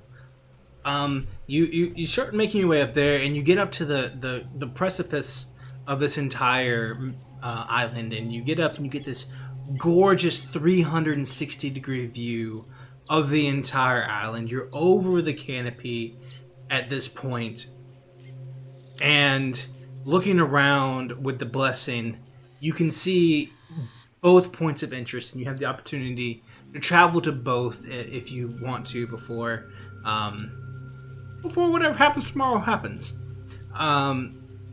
Thanks to this blessing from our dear Lotsky, I think. So you look up and you look over to the right, and you see the cliff. And the cliff drops over, and you can feel the breeze coming in from the east. And you see this large rock. Sorry. It's more like a slab, right? It's probably 100, maybe 150 feet long. Real thin, kind of like river rock is. And it's leaning up. And even from here, you can see the shiny, kind of reflective nature of our dear doctor's spellbook. There's like a few little glowing glyphs over there, hidden underneath the shadow of this rock. And then over to the north, the direction of the portal that our dear Hawk is telling us about, you see this large, kind of open space. Looks like a desert. When you were here earlier, it looked like this kind of like tropical oasis where a jetty was coming in. But now that you're here, and now that you are hostile, and now that you are threatening, whatever illusion had that before is gone, and you see this kind of black desert and temple. And it looks like it's long, and you can see like this strange kind of like box-like figure statue growing from the middle of it up, and then the roof over the top of this large temple. What do you do? How close are the temple and the place? The temple's probably a quarter mile away, and then thanks to the bless, the stone has moved closer to you guys. So it's probably only about 300 or 400 or 500 feet away. Awesome. I want to go check that out. I'm not going to be stupid about it. I'll like check for traps or whatever, but I am definitely going for that. Are we all going over there? Cautiously. I think that temple is better. Is the temple like on the way, or are they both different directions? You thanks to the blessing, you have time to swing by the stone before you get to the temple, if you wish, without compromising Morrow. Thanks to the blessing. Thanks to the blessing. I am going to investigate that temple. Have fun! Alright, I'm going to go over to where my wizard stuff is. All right. Check for traps. See if there's where is everyone going? How are you guys splitting up? Stewards will talk. I will let Davis and Dylan go ahead, but I am staying next to Dabnett and my squirrel friend. Okay. So Poor man needs his book. Squirrel, Skew, Dabnett, and Dr. Hemsworth will begin over there. Go ahead and Hawk give me a perception check, and Stewart as well, as you guys begin to scope out this temple. And we'll come back to that when we get to the end of this. So, Skew and the Doctor and Dabnett, you begin moving your way closer to this large stone rock.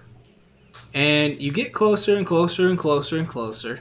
And it looks like the whole thing is leaned over, and there is a massive oak tree kind of sitting there on the edge of the island, and there's this like kind of like picturesque background with some birds flying across, the leaves kind of like slowly flapping in the wind. It's really quite gorgeous, and you can see where the rock goes straight up in the air. It's probably 100 feet across and wide. It's kind of like a roundish kind of stone being held up by this tree. At the very center of the location, probably about I'd say it's from where you guys are as you're getting closer. It's probably about 90, maybe 100 feet that direction.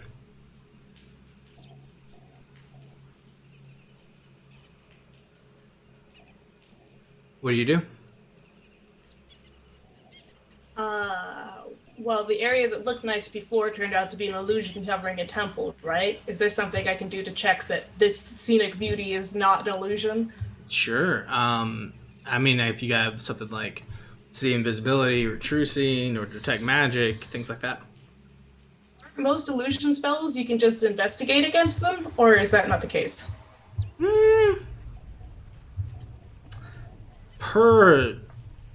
Technically, okay. I think per that one, I think you can. It's not. It's not an illusion? Oh, I don't even have to roll. Okay. Yeah, it's not an illusion. It doesn't look like an illusion. It doesn't look like it could be.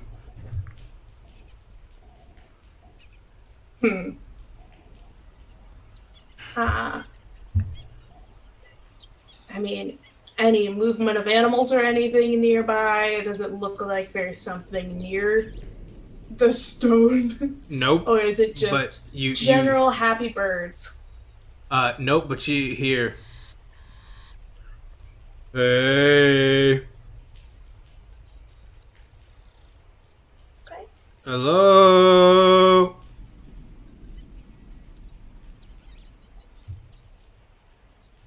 Someone come help me. It's over to your left somewhere.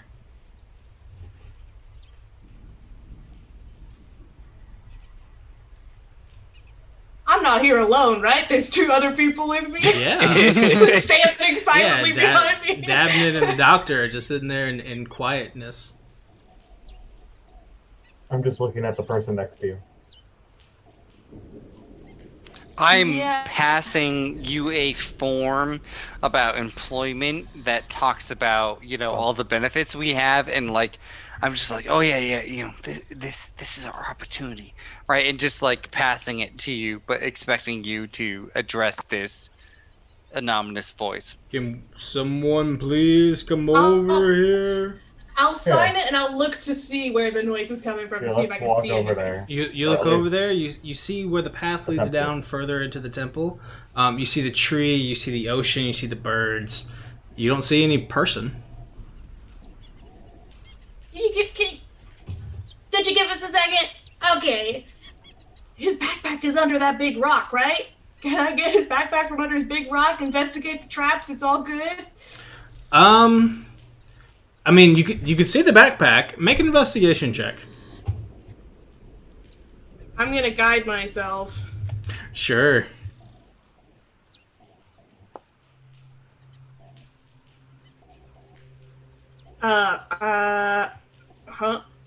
Oh, yeah, okay. So I got 27. 27. You're starting to get the sneaking suspicion, Skew, that this entire thing is a trap. You're a druid. You've been animal hunting before. You kind of know how things work. You take 2 or 3 steps back, and you're like, wait. And those fun little traps they make for rabbits and birds, that it's just a box and there's a stick holding it and a string attached. That when the rabbit goes in, bites the string, they pull it, and the whole thing falls. Okay. You're starting to get the sense that that's kind of what's happening here, but the tree doesn't have a string attached to it. I definitely don't think this is a trap. This is someone who is stuck on this island and is in need of good employment. So, as I had instructed you before, you just have to go on, put on your smiling face, and we should be fine. I'm gonna do, the thing that, parents do when their kid is driving too fast, the arm. I'm gonna do that to the doctor. you arm of safety the doctor real quick. I'm grinning and hand you a portfolio. Yeah, great. We can talk to him from here, I think, actually. Hey! I need some help. Yeah, why? Because this is really heavy. What's really heavy? The rock? Are you talking to the tree? You gotta look at the tree. Is- Ebnon, you come around and you see these two eyes of this large animated tree that's like ancient animated tree holding up the entirety of the rock. Like, hello. Why don't you Yes, put this that is. down? Are you sure? Well, you keep complaining that it's heavy. How long have you been holding it? Couple days. Could you hold it for like a second longer so we can grab something and then you can drop it? Yeah.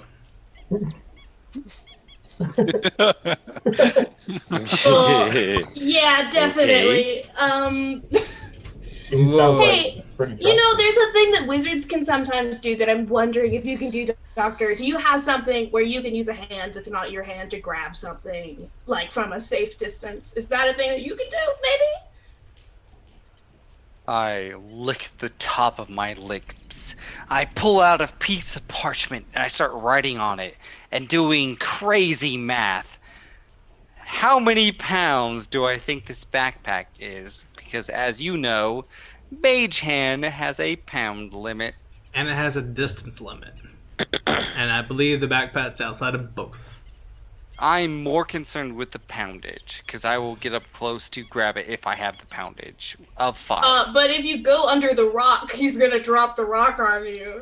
It's like 60 feet. Is it a 60-foot wide rock? It's like a 120-foot wide rock. I say, oh, I am afraid I don't have that spell. I have many amazing spells, but that's not one of them. Definitely don't have that spell. Right. Don't have it. Nope. You couldn't, like, do you have to, with Mage Hand, do you have to see the object while you're carrying it?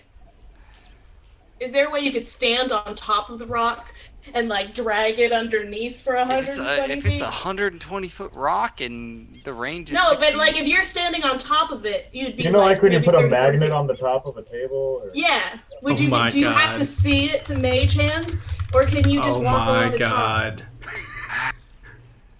Can you mage hand through a rock? All right. I think so. It's I thir- mean, he sees it at the beginning. It's a and it's a point you choose within range, so you could, but it is also if it's more than 30 feet away from you, the spell ends. How thick is the rock? The rock is pretty thick. Like I don't 31 feet thick. All right. Um, all right. I don't. It's not exactly 31 feet, but there's enough space for you to walk under, and then it's, it's not a 20-foot thick rock. It's not a building. I want to talk to the giant. I have something the else tree's I can right do. I there. can He's like, talk to what? the giant tree, Make an Arcana. Give me an Arcana check, Doctor. I can do that. Give me an Arcana check. I gotta get you this book, man. 10 plus 9. 19. It looks like if you were to, it might take you a second to kind of figure out, and like might have to take one of those games where you're like where you're trying to get the toy out, like at a carnival, or not a carnival, but like an arcade. You just yell out hot and cold for you. Yeah, but it looks like you could probably make that happen. You could cast it over there and then start walking, and probably be okay. Yeah. I'm gonna try to be diplomatic. I'm gonna tell this giant, this creature, hello. I am head of the Hemmingsworth sort of environment corporation and whatnot. If you let me come in and I can get my spell focus, I could cast a spell to make your life better. You know, it would hold this rock up and you could leave. Could you not smash me? Is that okay? Is this an acceptable? You know, we have great dental on top of that if you want to join our company. If You have you teeth. if you get the book and I don't drop it, Lydia will end me. Who is Lydia? She is the master of the island. Do you not know? It's all hers. Did you not get a note? I mean, we got a Unsized. note. Yes. So you're saying that if I let you get that book, you'll do something so that I can walk away? I look over to my party and I say, hey, I'm really unlikable. I know this because my father hated me. But if any of you are, like, sort of likable and have a way with the words and I'm charisma... off-putting. Well, if any of you have this ability, I don't feel comfortable here. Most of the time when I opened my mouth, I got the backhand, you know, so that teaches me shouldn't open my mouth. But if you had the gift of gab, we say, in my line of work, just saying, here's your chance. If not, I'll do my best. It's not going to be good. Just saying, I'll do my best. There's a good chance it wouldn't be that good for me either. I'm feeling pretty tired after that dip in the water. Not feeling my best. You know, if we do my magnet thing, then as soon as you get the book, he can drop the rock, and he won't be breaking his... As soon as you touch the book, he drops the rock, right? He won't be breaking his promise. Can he get in trouble? I mean, if my spell focus is in there, I can truly help him, but it's diplomatic. It's not the best. You know what? Yeah, let's just go in. Yeah, no. I can help you be more charming. I'm just not particularly charming myself. I could do something for you. I'm not the person to be charming, but I will accept it if you give me the help. Yeah, you know what? Let's live by the hangs of our underwear. My dad always told me risk is the best thing, and if you don't take a risk, you should be burned alive in a pile of fire. And I don't want to do that, so let's go in. Hey, yes, you know, giant man. You're gonna tuck this pamphlet under a rock? I'll cast Greater Restoration on the Paladin so that he'll do it. Because I assume he has a much better chance of doing well. That is all my 5th level spell slots. And I will also cast Enhance Ability on him, so he has advantage on charisma checks for the next Very nice. hour. Hey! Man. Hey. Don't fuck it up. Thank you. Don't worry. That's what I'm good at. Moment in the sun, brother. Well, you're not a cleric. You should be fine. Yeah, I know. Nothing could be done. I mean, buzz. Buzz. Yeah. All Hey, right. chill out. So I will go ahead and channel divinity and use the ability Emissary of Peace. Okay. What does this look like, damn it? With my new revitalized self, I will actually take out a brush. I will brush myself, make myself more presentable. Shiny cow. Yeah, shiny. Everything just a nice sparkle going on. Gotta, slick the hair back. We're good. Polish the horns a little bit. And I will stay out of reach of that rock and get a little bit closer to the tree.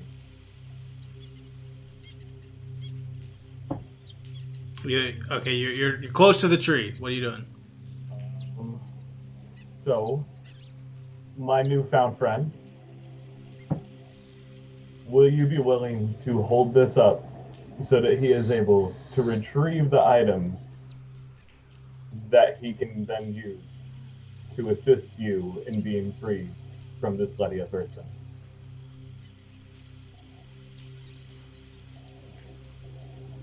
No. No.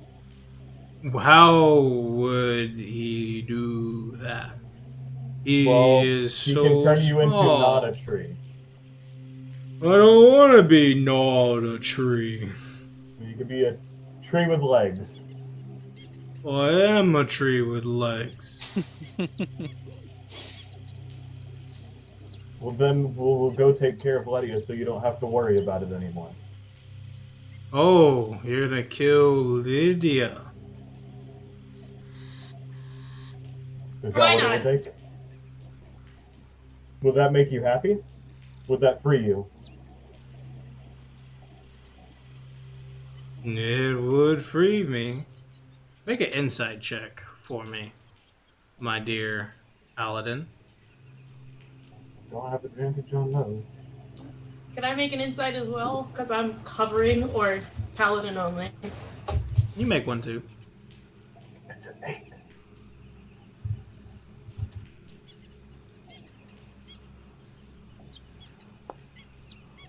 It's a 9. It's kind of hard to tell where this tree's motivations lie. He says, "Okay, well then just walk under there and get your book then." I'll look back at the doctor. He says you're good. I think we should still do my magnet thing. I like my magnet idea.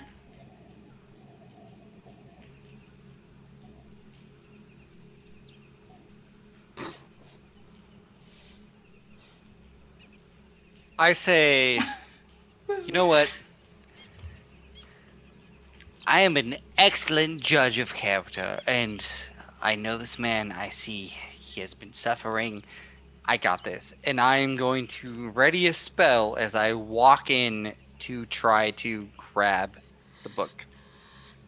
For Never sure. met a tree I don't trust. For sure.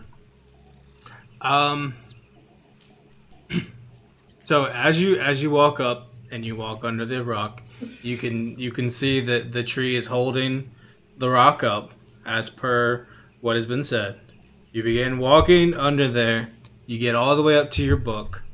As you get ready to go down to grab it, the tree moves and the rock falls.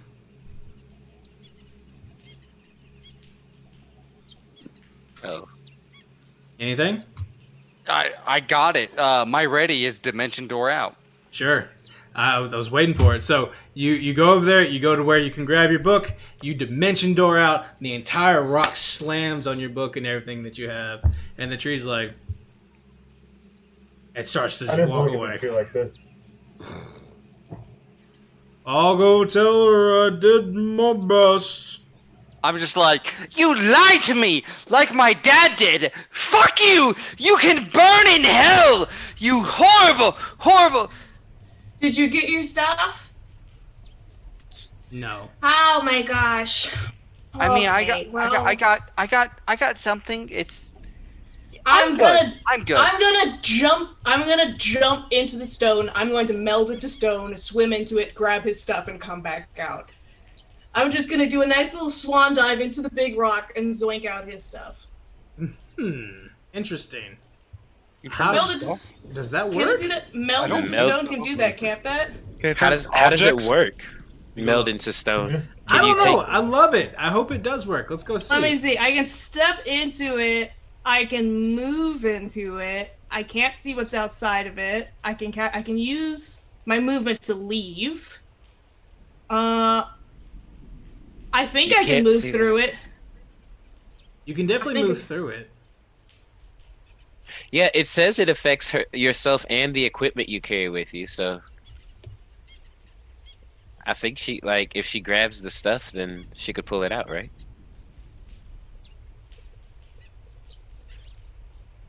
I might need to cast it. Do I need to leave the stone to grab the stuff? I mean, guess is the question. it's not. Yeah, the stuff is not in the stone. The stuff is in the earth. Can I stick my arm out? I can use 2 spells. Can I use 2 spell slots to accomplish this then? If I have to do it twice to do it? the second you start, like, I don't know if it's even possible. Melding yourself and all the equipment you carry. So you're talking about getting in there, you're expending the spell slot, you're getting in there, you're leaving it, you're grabbing the stuff, and then expend it. Like, now you have it, and then you're expending it again to get out, effectively. Yes. Because now it's an object that you have. Yes. Yeah, because the only things that meld into the stone are the stuff you actually have.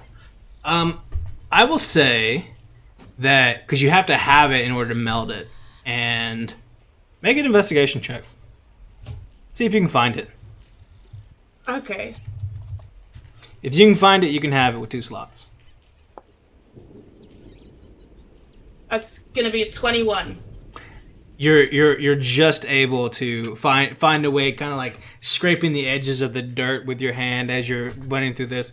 You catch just a hint of the handle, and with another 3rd level slot, you can then meld it into as part of the equipment that you are carrying, meld it into yourself, and then leave with it.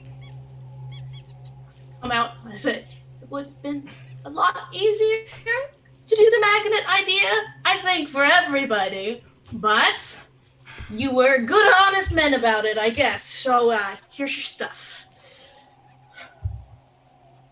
I pick it up and say, I mean, she's from the future. Just want to say, like, wild shit. I know, we don't have time. Let's keep going. I mean, All right. Let's see. What's his name? Damn it! Make a perception check. Damn it. Make a perception check. That's his name. Oh, double digits? Oh, that's good. That's good right there. Oh, man. With a 0? That's a 10. Well, it's 0. Then it's yours.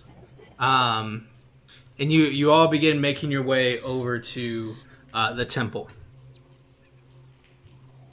So, you all find yourselves, the three of you, the Doctor, Skew, and Dammit have found your way over to the temple itself, and you come upon Stuart, who is busy looking at the temple. Yeah, kind of getting like a vast oversight of it.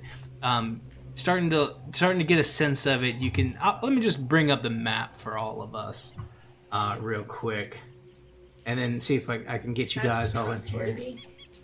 Yeah, let's all just get in the map. Let's all get in the map. It's gonna the be great. Pharaoh's tomb. Yeah. Did that backpack have a spell focus by chance? Or is it just Actually, my a bag of It's all fishing your equipment. stuff. It's all your stuff.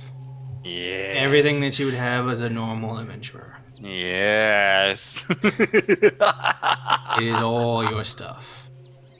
You find yourselves looking at the temple.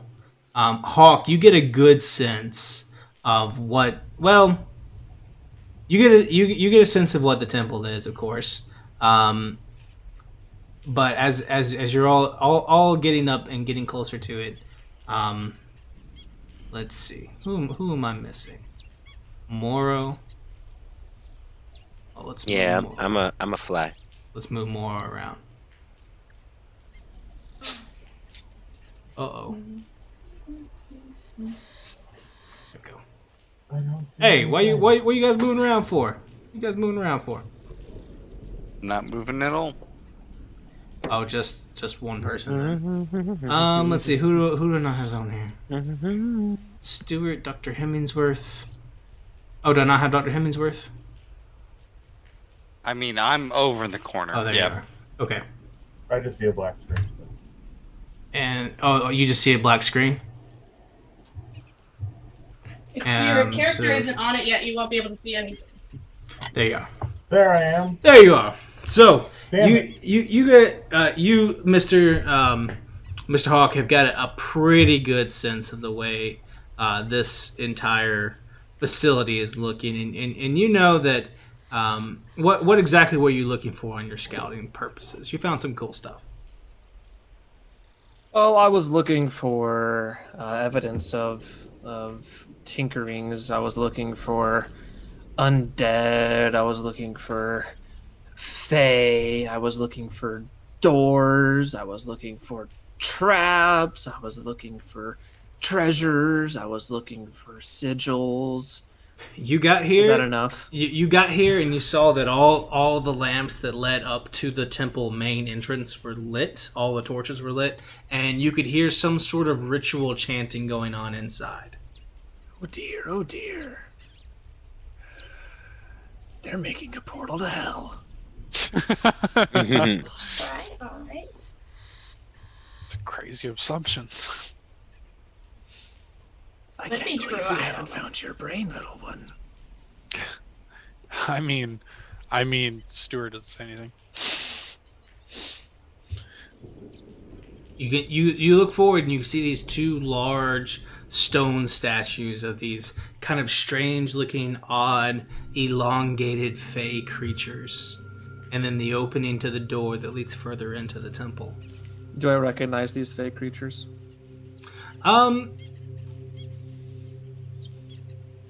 You can give me a nature check. No, Arcana. Give me Arcana.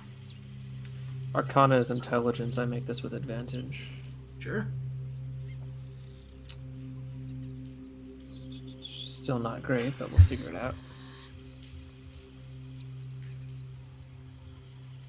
Smash on 2d20. Keep high.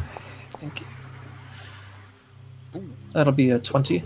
20 even. You're not sure which. You can tell they're definitely not from this plane, though. I am a planar warrior. Not from this plane. Not from that plane. Huh. Is there any Sylvan writing? No, there's no writing at all. Very interesting. Very interesting. Holy crap, that's a map. Yeah. What do you guys want to do? So they've caught up at this point? Yeah, they're all here now. And like you guys already talked to one another. Your boy got his spell book. So I will say, my father has always taught me the importance of patience. If you want to take 10 minutes, I might be able to tell you if this is magical. I'm gonna go off the actual stream map because I can't see anything on Foundry. So I'm gonna go off that and just if you guys want to wait 10 minutes, I can do detect magic. It's magical, dumbass. All Trying to right. see what You know kind what? of magic it is. We're fine. We don't need to know if any of these statues are magical. You just go right in and do what you do. Honestly, I'm feeling like I got what I wanted. So if you wanted to go right ahead, friend, you can go in. Yeah, you go right ahead. And he will stealth and he will go in. I will sit outside. Same. Oh, you'll stealth and go in? I put a hand on Dabney and kind of pull him outside with us because I have every expectation that they're going to die. Hawk, you're going in. Stuart, are you going in? I follow Hawk. And then Dammit, are you going in? Hawk going in first? Hawk is going in first. Okay, good. Because he seems to have some good, knowing where he's going kind of deals going on. I lost him. Sure. He's gone. He starts going forward. Hawk, you make your way up and give me a stealth check. You and Skew.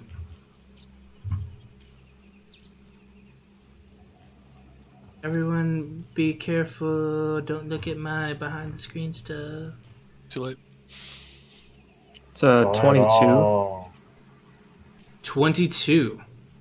You feel pretty stealthy. You begin moving up. You make your way all the way over to here, without much of a problem. We'll let everyone else. You're coming up behind him, Stuart. What'd you roll? Stuart is he's pretty stealth, bro. He's pretty stealth. He rolled a He rolled an 11. An 11. Looks like no one's really doing anything. Who's this? This person way up here. Who? There's somebody way up here. Delete them. Are they Outta supposed to here. be there? I think it was an extra skew. Where are you? Where are you, my boy? Stuart? Yeah. You're way up here now. Yeah, I can't move. There's a wall. Oh, I help you. Thank you. Okay, so you got There's a wall. you've all made your way up in here. Hawk, you start looking in. You see there's this huge kind of this huge temple with these 5 stone pillars, each lit with a single torch. Laying on the table, blood running down his entire corpse, is Moro. Looks like he's fallen apart. Standing over his body is this Piet Pre-looking guy with this kind of like hairless body, blue kind of skin, bald head. He's got a knife, and he's slowly but surely working on the organs of your good friend Morrow. But as he's doing it, as he's cutting into him, he's pulling them out, replacing them with something else, and then running a hand over the top. And as he does, you can see some of his wounds close up, and his heart starts to beat again. He starts to twitch a little bit, and he's working on this. And as you get up there, Stewart's chainmail clicks, and he looks up, and he sees the two of you. He's like, "Hello. You're a little early, aren't you?" And continues to work on the body, just kind of pulling pieces, killing Moro again, and then working to pull kind of like a piece of his lung out. I cast false life on myself at 4th level. Always early. Well, you seem like it might be. I mean, you're not dead yet, which means it's probably a little early for you. Don't you think? Lydia will be most displeased. I'll see about that. Did you bring anyone with you?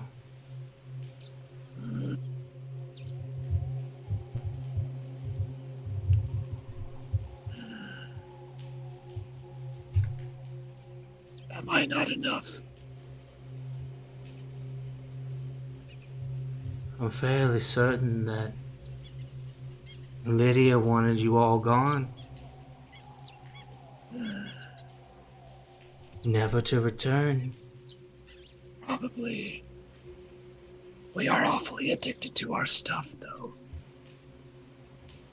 2 other bodies come out and join him, same kind of blue kind of skin, matching overtones.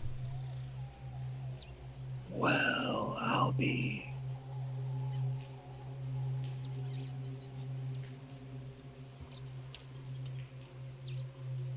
You can kind of see this whole place is coming up. Morrow, you feel your heart beat again, and something comes into your lungs, and your eyes come up green, and you feel life or unlife breathe back into you again. As you I'm stand, back. you look around at this blue-faced other, kind of like reaching down, kind of caressing your cheek a little bit. And he says, "Will you get our mistress?" And he gestures you, and somehow you know, in the back room, there's someone there waiting for you. What do you do? Oh, he said go get our mistress. Is that what he said? Go get her. Oh, all right. Whatever you say, boss. I will slowly sit up and kind of readjust myself and look around it, kind of orient myself as I see my own blood spilled all over me. And he takes the oriental dagger that he just had, flips up in there, grabs it by the blade, and hands it to you. I take it. You feel very much compelled that this man is your friend at this point. Yeah, okay. I will go to the back room to get our mistress. And he walks off. Hawk, Stuart, what are you doing? Stuart's hugging onto Hawk's leg. He sees blood everywhere. He has his crude knife in his hand, shaking, ready to use it if anybody dares attack Hawk. He pats the little guy and shuffles off behind his pillar. We need to get the others. What are they doing, the dumbasses? There's an invisible wall and I can't get in. Yeah, no, literally you can't move the figures into the room, but... Are you trying to get in? Not me. James, I'm good out here. I was trying to go. James is like, let me in. Man. Why are you closing your doors to the public? More, you walk off, Hawk, and they say, well, go get them then. We'll get your friends, let them be sacrificed. Yeah, guys, it's not that bad.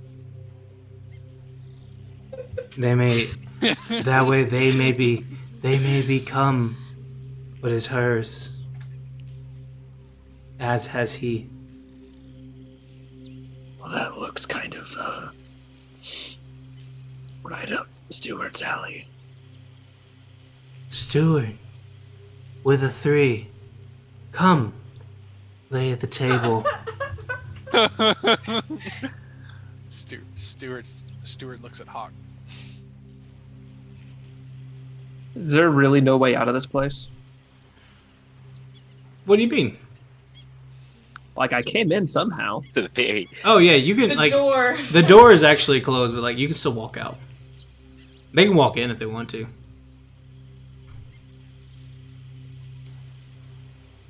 I believe a paladin is trying to go in. Has that happened? Are you already? running in, our dear paladin?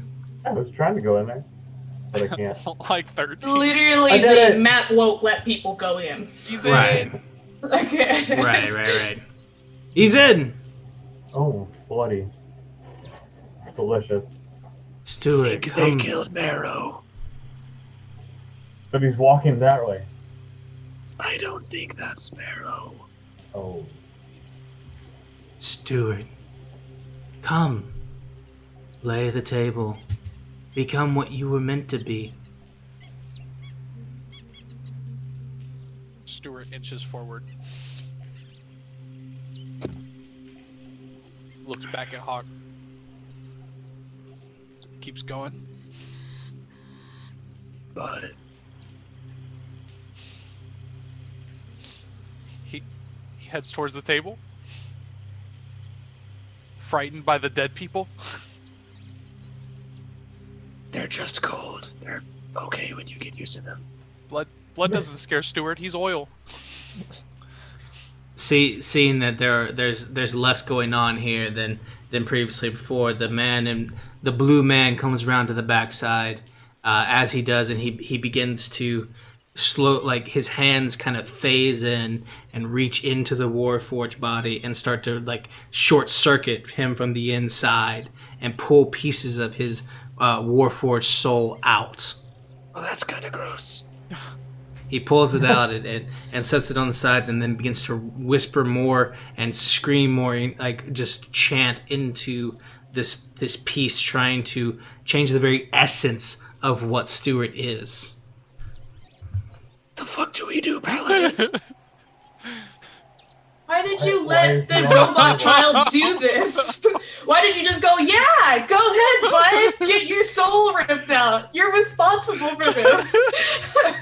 Yeah, like He saw you as a mentor. I thought you were looking 100 after him. feet away, I am explaining like the pros and cons of like a good retirement fund while all this like nonsense is going on.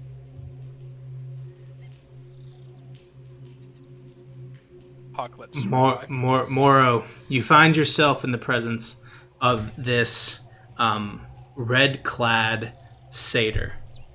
She is sitting there. She's polishing a ring on one hand.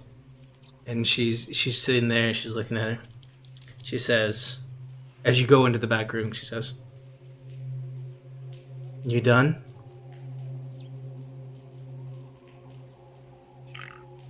It appears that way. "You're mine?"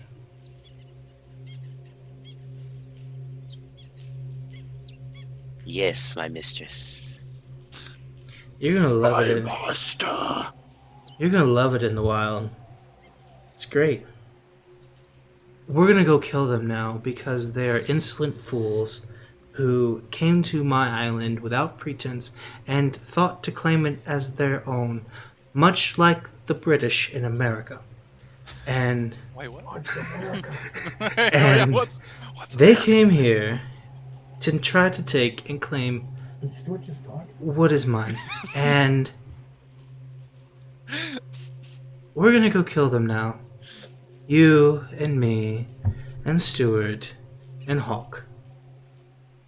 God, where's Stuart's items?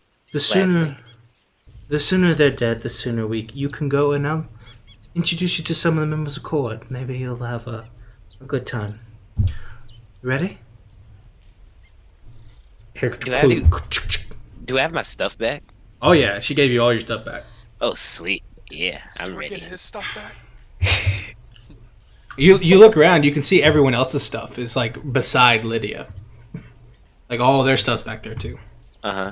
Her hooves hit the ground, and she begins moving and making her way around the corner. The rest of you see Stuart's Warforged heart, being torn to shreds and reshaped and reformed and turned this strange green color as he phases it back in to the Warforge and places this kind of fey energy into the Warforge. Hey, don't you gauge that distance? I saw you. Oh, that's kind of gross. I mean, as we're watching this, I have Debnit and Skew next to me, right? Where are you? Oh, the paladin went in. It's just me. Just you. Oh, the the paladin also went in. So just you and me right now. As you- Yeah. Oh yeah. I want to genuinely. You need to stay alive to do something for me. You want to just bounce? Or, I mean, because this is kind of your cruise here, but I would love to bounce. You know, I feel that I am very made along the ways of like safety and production is very important. No, fuck that. They fucked us. They're going to kill us. Let's get out of here. Like Slay we're done. them. Roll initiative. Sweet. And so, and all of these things start running towards Dammit and Skew and everyone, and death becomes you. Oh my god, they knocked their dice to a 3. Oh, no. I'm outside. Neither of us are inside. We are outside the building. Mm-hmm. We can't move the people outside the building, but My initiative is a 24. So you're telling me that you guys are not in the building? yeah. So why are you guys running? I thought we could see through the door. Otherwise, we were listening. If you're that far back, you can't see anything. Cool. Well, I wanted to leave anyway, but I don't know how. I don't know how the doctor would feel about it then. Oh, boss. It's gonna be rough. So if we didn't see, okay, Hemmingworth, I believe your name is, Doctor. If we didn't see anything, would you still want to run away?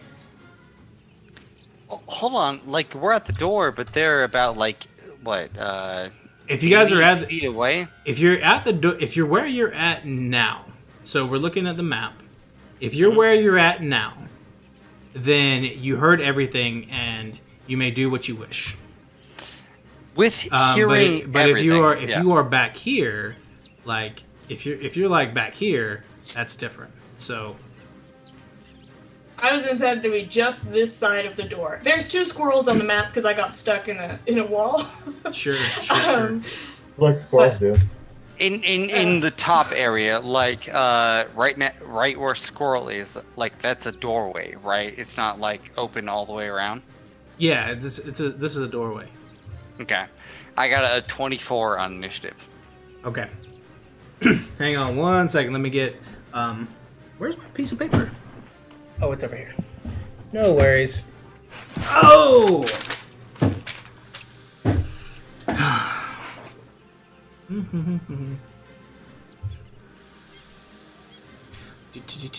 Hold on one second, and we will get our initiatives going here.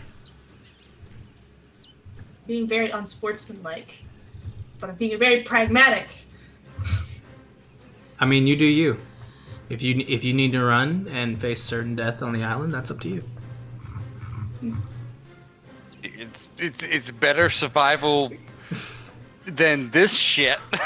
Like, For sure. We shall see. We shall see. Did Stuart get his parts integrated back into him? Yes, he did, and he's fine, but he's on the other side now. Alright, cool. As Stuart gets his parts integrated back into him, you see his headband of intelligence come back. With this, Stuart is now able to talk. 25 to 20. That character development. 24. 24 for the doctor. Yeah, I got +7. All right. 15 to 20. 18. 17. Reroll James, Indiana. 20 natural. The nat 20. Ooh, there we go. The nat 20. Matched? 5! I mean, if anyone was gonna match it, Yeah, right. Yeah. 60 rolled like 3 or 4 nat 20s this game. Yeah. Squawk. Skew. Walk. Skew. 15 to 10, or 10 to 15. 14. 11. It's Stuart. How far away are we from the ship? Like several It's miles, on the right? it's on the other side of the island. Yeah, 5 to 10. I think it's everybody. All right, top of the round, the doctor. You have your first go. What do you do? I'm going to go back 30 and then right at that sort of, where the temple comes out, I'm going to cast Wall of Force. Like And- to close it off. Yeah, I'm going to do layers and layers and layers because I have like 10 by 10 squares, so it's just infinite layers. Sure, trapping them and everyone else inside. Yep, and I tell my skew, like, you know what? I wanted to have a business situation. It is dead. I don't know what's going on. I'm scared. Let's leave. Come on. The jungle's better than this shit. You think she controls the jungle, though? Lydia, They're gonna kill us! will that end your turn? Yes. All right, that ends your turn, and that will bring us around to Lydia. She will begin. She'll actually just, for all of you, she just disappears. It's gone. Moro, your turn. Sweet. Alright. Now that I'm on the dark side, feeling this green evil energy flow through my veins in place of blood, I look over at Dammit and Hawk, and I will crouch down behind this little sacrificial altar here, pull my crossbow out, lay over it, and I will take a shot at Hawk. Hawk, you know Hawk to be a friend. Oh, I know Hawk to be a friend? Yes. Well, then who are my enemies? Just damn it. Oh, well. Damn it. Yeah. Just damn it. Then I take a shot at Dammit. Mm-hmm. Ooh, that is a... That probably hit. Yeah, 16 plus 11. Oh yeah, for sure. Yeah. Okay. Let me roll my damage here.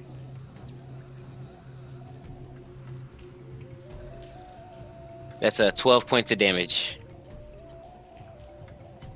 12 points of damage to you, damn it. Yeah. As it comes in and gets to you. That's your action. Bonus action? Does that include sneak attack? No. That should it have? Yeah, you got ally within 5 feet. Oh, that's right, because Hawk's my friend. Okay, yeah. Hawk's your friend. You guys have just royally screwed our boy. Damn it. Hang on. Damn it. Okay, well, let me It roll was my the only one we liked. extra 6 dice 6 damage. Right. Oh, yeah, take an extra 30 points of damage on top of that. Mm-hmm. I rolled 3 6s. 3 6s. Why would you do Yeah. this to me? A monster. Alright, that'll end your turn, Moro. That'll bring us around to the first vampire monster creature who will run over here and attack onto this our poor damn it. Damn it. Poor damn it. That is a bunch to hit, I'm sure. Woo! With the bite attack, that is 22 to hit. Oh, yeah.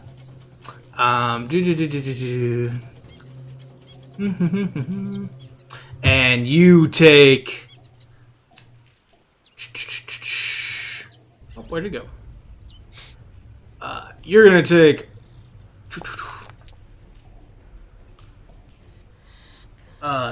12 plus something. You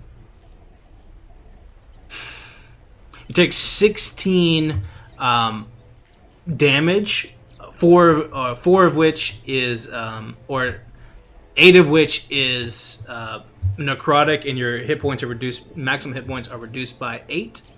And the second attack is coming against you as well. This one's with the claws as it tries to bite at you, as it slashes at you. That's even better. You take an additional, just regular d6, additional 9 points of slashing damage. As it comes up to you, slashes into you, bites you, all bad things. It's worth. Damn it, it's your go. With myself. I took too much health off. Oh no!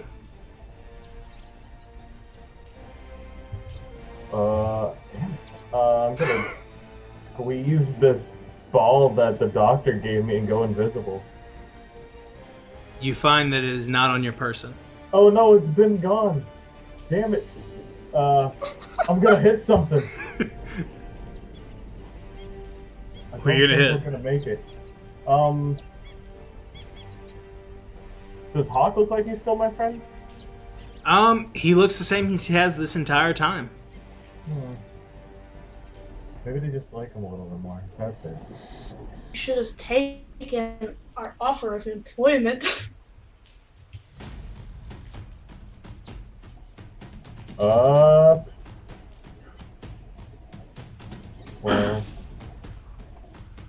I think I'm just gonna beat up this vampire. Go for it. Leave. As hit it's it. biting you, clawing into you. That's rude.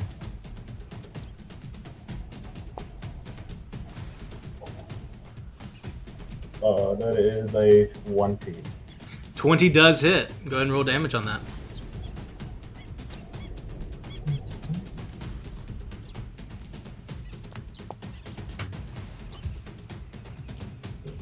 Six, 4.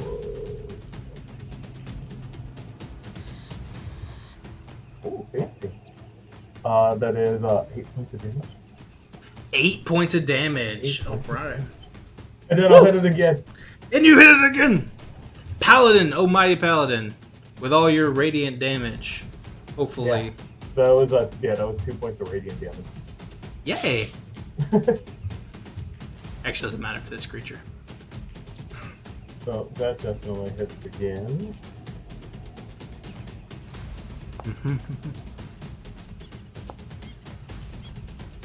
So 13 more points of damage. Woo! Roll that d6, it was cocked. Was it cocked? It was cocked on the screen. Cocked on the screen. I don't care what the random roller says. It was cocked. Cocked. It was cocked, bro. All right. Is that in your turn? Yeah. All right. Stuart. All right. So Stuart, on his sacrificial table, has been integrated with all of his pieces, and as he does, he grows in size. Green energy radiates from his body as you slap his half plate into him, bolts it down, legs grow an extra 3 feet. He's no longer pocket-sized. His headband comes on. He now speaks in an eloquent accent. Very, very majestic and intelligent. He slaps on his cloak, now looking menacing. Winged boots surround his feet. Stuart can fly. Next to him lies his partner in crime, Stuart Little. The Stuart Little, what is this guy called? The Steel Defender. The Steel Defender, Stuart Little.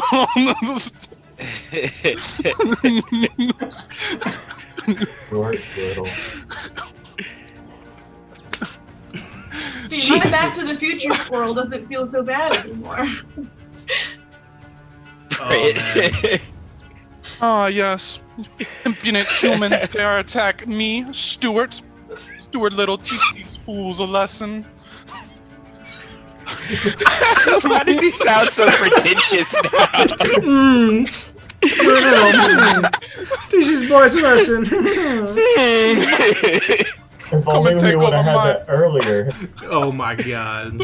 Okay. I wish I would have found my stuff earlier. You fools dare enter my mistress's fortress. Surround yourself in your fancy magic. Stuart cares not. I'll murder your friend. Make your way miles back to your boat if you can, worms. And Stuart casts haste on himself. Oh, snap. Go get him. Go get him, no. man. Smart robot, go brrr. Stuart Little, it was glowing in green energy. His green energy is now blinding. He's ramped up. His RPMs are maxed out. His RPMs. He's overclocking. His fans start worrying. Stuart Little, follow me if you can. And Stuart takes off to go smash. Damn it. Damn it. Amazing. With his extra haste spell, with his extra action. Amazing. Alright, go for it. Roll to hit. I rolled a hit. I use my bonus action, and I cast Branding Smite. Ooh. That's another leveled spell, which you cannot do. Oh, you're right. Oh. I do not. Instead, My gosh. I stab him. I really wanted to stab the wizard, but I guess you'll have to do. For now. I'm gone, In Dylan. all of his glory. Oh no. Amila Bean has granted 1 luck point. Thank you. I'm gonna use it right now on that too. Oh, it's the worst! Oh my god! Another one. I got a 3. Oh Stuart, how are you supposed to stab like this? I take it 13. Oh, Don't hit. medicine. No. no! It misses. Damn it. I attack again. Yeah, that's my name. A 2. Oh Wow. Stuart can't stab, no! bro. Where are all these natural 20s that were here earlier? They're for me. Stuart struggles. Apparently. What's No the matter. one? This paladin's sword cannot pierce my war-forged body. I am on another plane of mere mortals. Yeah, Stuart. All right. There's a wall in his way. I see that. Yeah. All right. So that'll end your turn. That brings us around to a slew. Or no. That brings us around to Skew. Not a slew, a skew. I am going to use my bonus action to turn into a Quetzalcoatlus, and I am going to pick up my wizard, and I am going to fly 160 feet away. Okay. 160 feet in which direction? Where are you heading? Towards that's the ship. I'm gonna go up for a little bit because I want to be above the canopy of the trees because I don't want to deal with anything. Sure. I'm just gonna fucking go. All right. How high do you think you get? How high do I think I get? Do you think you get? That's not ominous. I don't know what that means.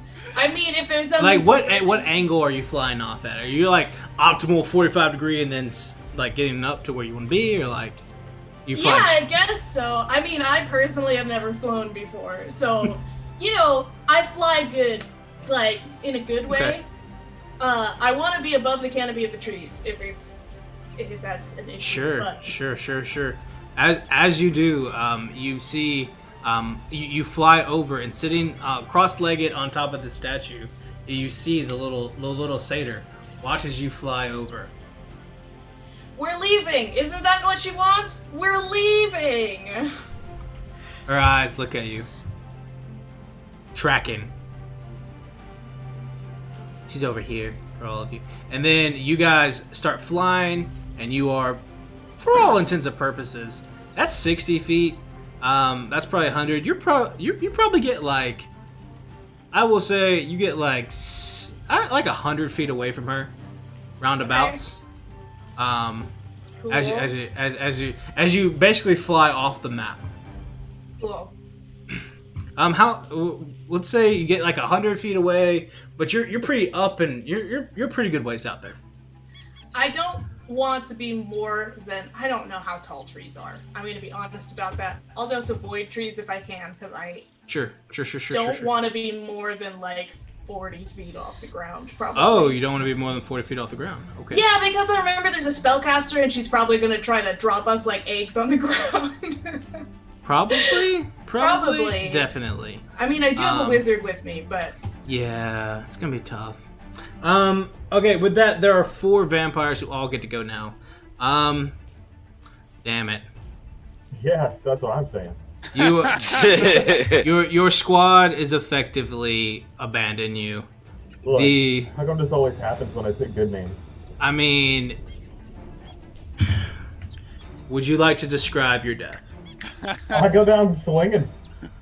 As damn it is like, this is the worst. Everyone is against me. If I ever got a chance to cast one more spell, it would have been Hypnotic Pattern, just centered on myself. And I don't know. How many hit points do you have left? 58. Oh, he's fine. Roll. Nah, he might make let's it, go. but we're talking about like he is swarm. People are I all won't on make it top of another him. round after that. That's for sure. No. Don't worry, whatever Brandon was gonna hit me with, like, or whatever. You do your best. I mean, and like a good Pokemon, just damn it, over and over and over again, as that will end your trip into living. That ends my life. that will end your life. you're a Does he fallen have paladin anything now. good to steal? He I don't think he has any of his stuff. He didn't get any of his stuff back. Aw, I kick So- his corpse. Ow, damn it. All of you are inside looking over the corpse body of Dammit, who is now effectively turned into one of these things. Did we lose? Depends what you think of by winning and losing. Depends on what you think about winning and losing is. Yeah, Yeah. great question. Yeah, so you guys are like 100 feet away from Lydia, and she's watching you guys all fall. And she'll jump down from her little porch, or her little statue, and her little hooves just smacking against the ground. She'll reach out and extend the spell, and extend its range to 120 feet, and cast Power Word Kill on our dear druid. Okay. Who? I'm going to counterspell. Out of He's range. 100 feet away. You're too far away, my friend. Yeah. Because she had to extend her range, double it, to get to you. I've never been power word killed before. You So die. what do I How just much die? health does You your form you have? fall at you were a bird, right, of some kind. I'm an enormous dinosaur. But how A many flying hit one, points does right? it A have to flying be? one, right? Yeah. Do you have more than 100? Combining my hit points and Just- the Quetzalcoatlus'? Just the Quetzalcoatlus. Well, the Quetzalcoatlus would die then. But So I you would- fall as a Quetzalcoatlusk. It falls itself. You are dead. You smash into the ground. Our wizard takes an additional. How You are would no more than 40 I- feet. Okay, with me and the You Quetzalcoatlus, don't fall I to have 0 more than HP. You just automatically You just Yeah, die. you just die. That's the I only have way more to than kill a 100 druid. hit points put together. Do put together not doesn't matter? count. The way It's it works. it's only your wild shape. So, like, Okay. I know. Power word kill is the best thing to use against a druid. Power word kill is rough. Yeah. So she reaches out and Avada Kedavras your ass, Okay. and the wings fade and you glide. Our wizard takes an additional 18 fall damage as you guys crash into the earth, and Lydia continues to walk further that way. In a hive mind, so do the vampires, and in turn, Morrow, Stuart. Damn it, you technically. Oh, not damn it, but Damn it!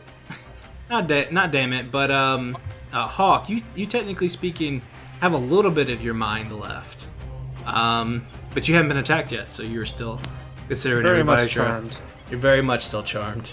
As you land Also, here, I still kind of wizard, want to kill this wizard. As Like, you- this as is you better land, company wizard. anyways. what are you doing? We will say it's now your turn. I mean, technically, only Lydia would be out here. The rest of them are trapped behind a wall of force, unless they can get I'm past not. it somehow. I'm not. Okay. How so? So I'll move to there, and I'll Misty Step out. Okay. So he starts falling. The vampires do get there and realize, like, hey, this sucks. How was that concentration check on that fall damage? That's a great question. And on the way, I'll crush the bead, and yeah, the one that I stole. And dare you. I'll go invisible, so he has no clue where I am out here, Mr. or that I'm not here at all. Doctor, what are you doing? As you have fallen, you've seen your dear Skew fall to the ground, unconscious, not unconscious, but dead in her dinosaur form. I mean, I am getting out of here. My plan is to get to the beach and make a teleportation circle and get out. So when I'm falling, I will cast Dimension Door, move 200 feet forward, and continue dashing. Just like pushing bushes away, panicked. Like, this is a man who has never had combat, and he is terrified. He's just like panting, pushing away. He's like, I'm not a failure. I'm not a failure. I'm not a failure. And just like, he doesn't have time to lament, but he's running as fast as he can towards the shore. You start to hear some of the buzzing of the pixies that were chasing you earlier, and they were stalking you in the woods. Some of the trees begin to start moving in your way as you are dashing. Their roots pick up and trip you as you're falling. Lydia continues to walk and begins moving forward. You run. A deranged man on a on a mission to get through these woods as quickly as possible, just to get to your boat. And you come around the corner, and you break through the tree line, and having access to spells higher than yours. You find Lydia standing on the other bank with our dear Hawk and the boat aflame.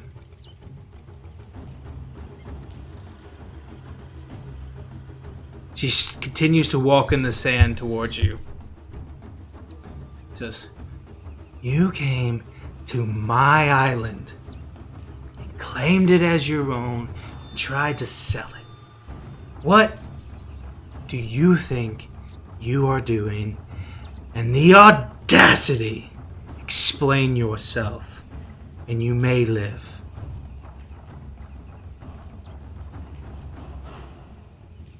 Well, you see, it wasn't trying to own it. It was making a excellent, resort and whatnot, I do apologize. My father has pushed me towards a modicum of success. And if I had known this was your island, which he definitely did not say, because he is who he is, I would not have come here. I did not know this was so sacred. I am sorry. Please forgive me. Make a persuasion check. Oh, we're gonna get wild on this. Alright, first of all... You have 5 lucks. Use them all. I have 5 lucks, but I have like so many mechanics that are just wild. Alright, so I'm going to roll with advantage from my class ability. Sure.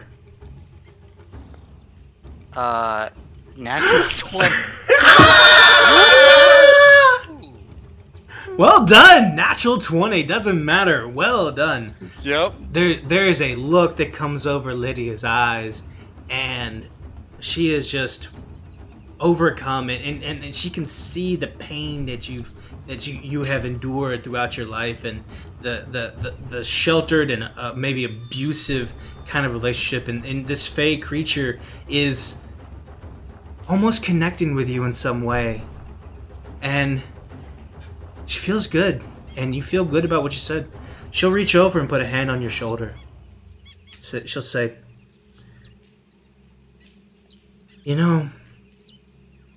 maybe there's a life out there for you that's better than this one. And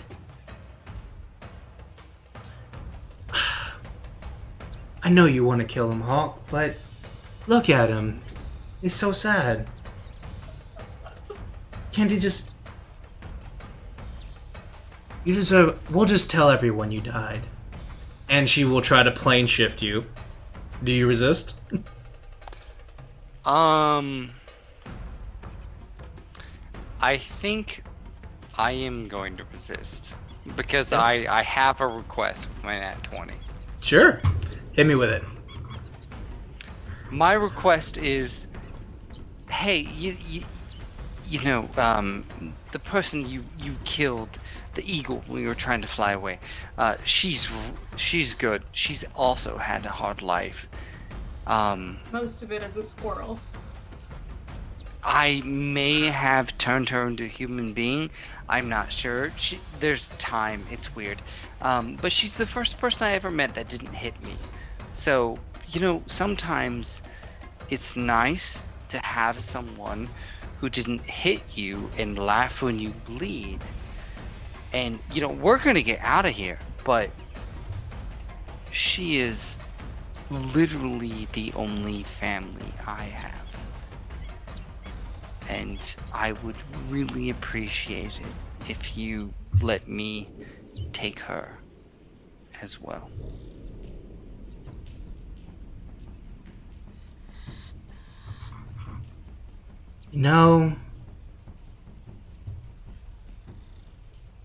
If she's what you say she is, you'll find her where you're going. And if you wish, you may make a charisma saving throw. I think in this situation, I am happy not to be murdered, and I accept it. So as she puts her hand on your shoulder, and almost in a very understanding way, she'll shift you, and you find yourself at the base of the glorious mountains of Mount Celestia, next to a coming to consciousness new avatar form of our dear Skew, who has left the material plane in that world, and her wonderful good soul has found its way to the blessed mountain. Skew! I fucking wrap my arms around Skew and hug her and sob softly. I hug you back. I thought you were dead, and you know, my father always told me that pets are dumb and that you stomp their heads because there is a hierarchy where predators have to remain, but I'm happy you're here. You are a squirrel, and your head should not be smashed. And just give me a hug. I don't think your head should be smashed either. I hug you too. I chuckle and hug her. It's a wonderful moment in the mountains, and on the mountain. And the cow dies alone. The cow died alone in the vampire's lair. On this beach with the boat aflame, Lydia turns to Hawk. Your friend Morrow, your friend Stuart, they have unwillingly accepted the gifts that I offer.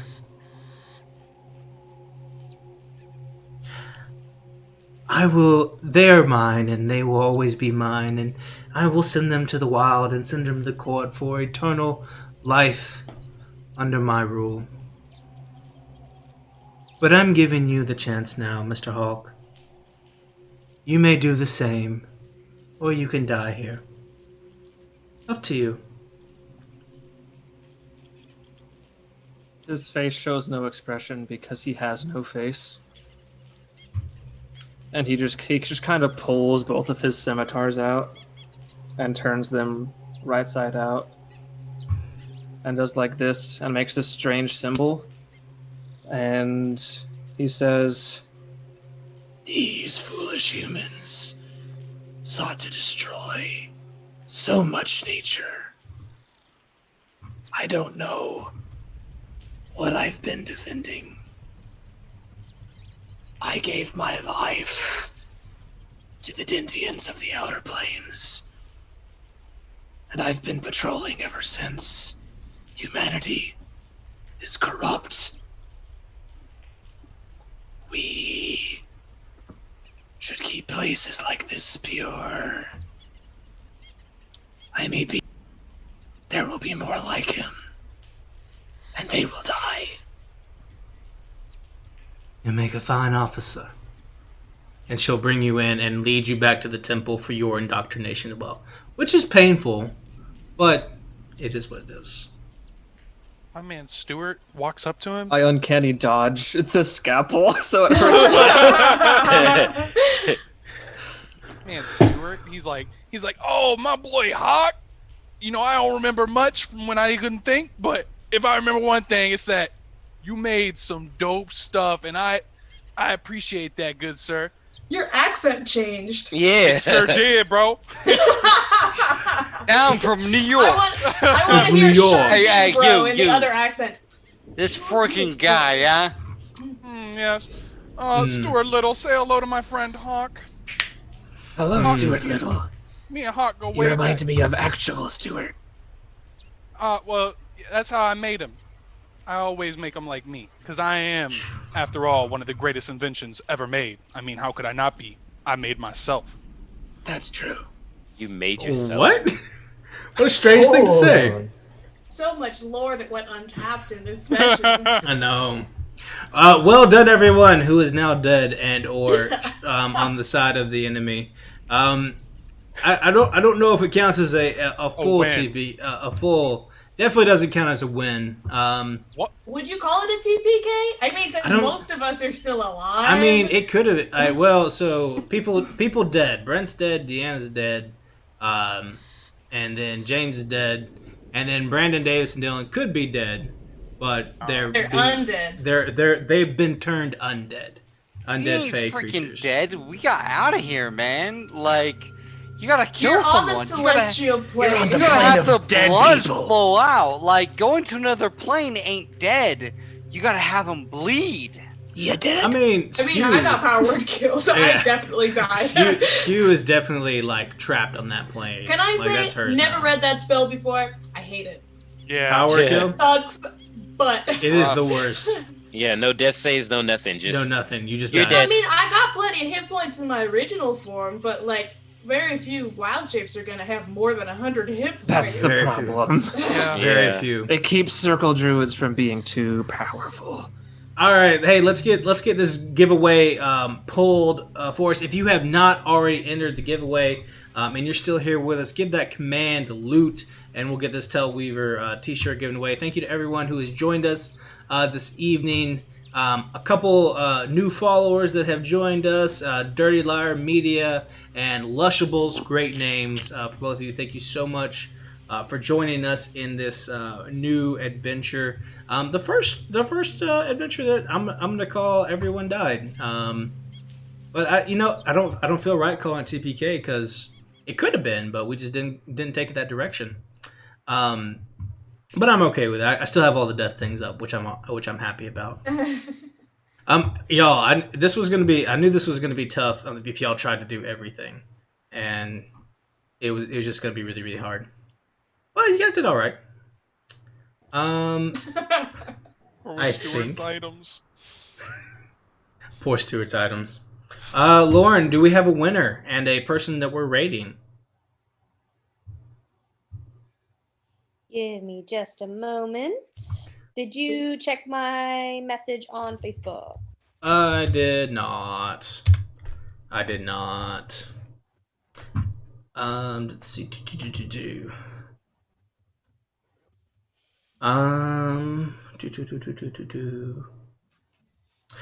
We're definitely doing a fun little raid. So let's go ahead and find that person, and let's go ahead and do that giveaway. That way we can get that out there to everyone. So that'll be super fun. If Lauren, if you will commence that, everyone is dead. And All right, picking the winner now. Let's get that. There you are. The winner is our dear Amila Bean with the winner of the Tail Weaver shirt, which is one of, if not my favorite shirt. I know James has one as well. Fantastic, a fantastic one, and we'll make sure to get that out to you. Let's see. Lauren is going to find us a raid, and so what we always try to do here at Ink and Lyre is send over our people on a raid because it's something that happened to us. It helps grow the channel. It's good for everybody. So if you guys can go over there, give them a follow if you can. That's of course free. It helps grow whoever we're sending you to, and it's just good to share the love about what we do here. It helps. Tell them that Ink and Lyre sent you. It's good for everybody. So Lauren's going to find that out, and we'll get out of here. So you can catch us here every Wednesday at 7:30 as we play through these fun little one-shots. Maybe next time, I don't know what we're doing. Maybe something not quite as high level. We'll see. Maybe something doesn't kill everyone. We'll find out that too. And you can find us here short rest at 8 o'clock. We're going to be playing some Gauntlet. I think Davis, you're playing in that, aren't you?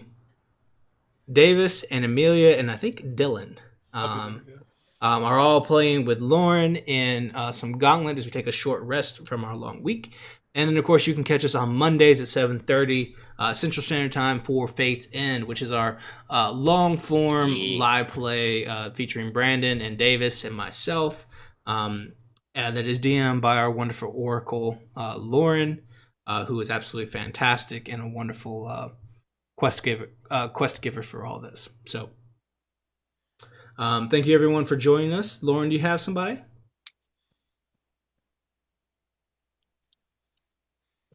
I do. We are going to be rating SW Gaming Society. Southwest Gaming Society. Get that ready. Very fun.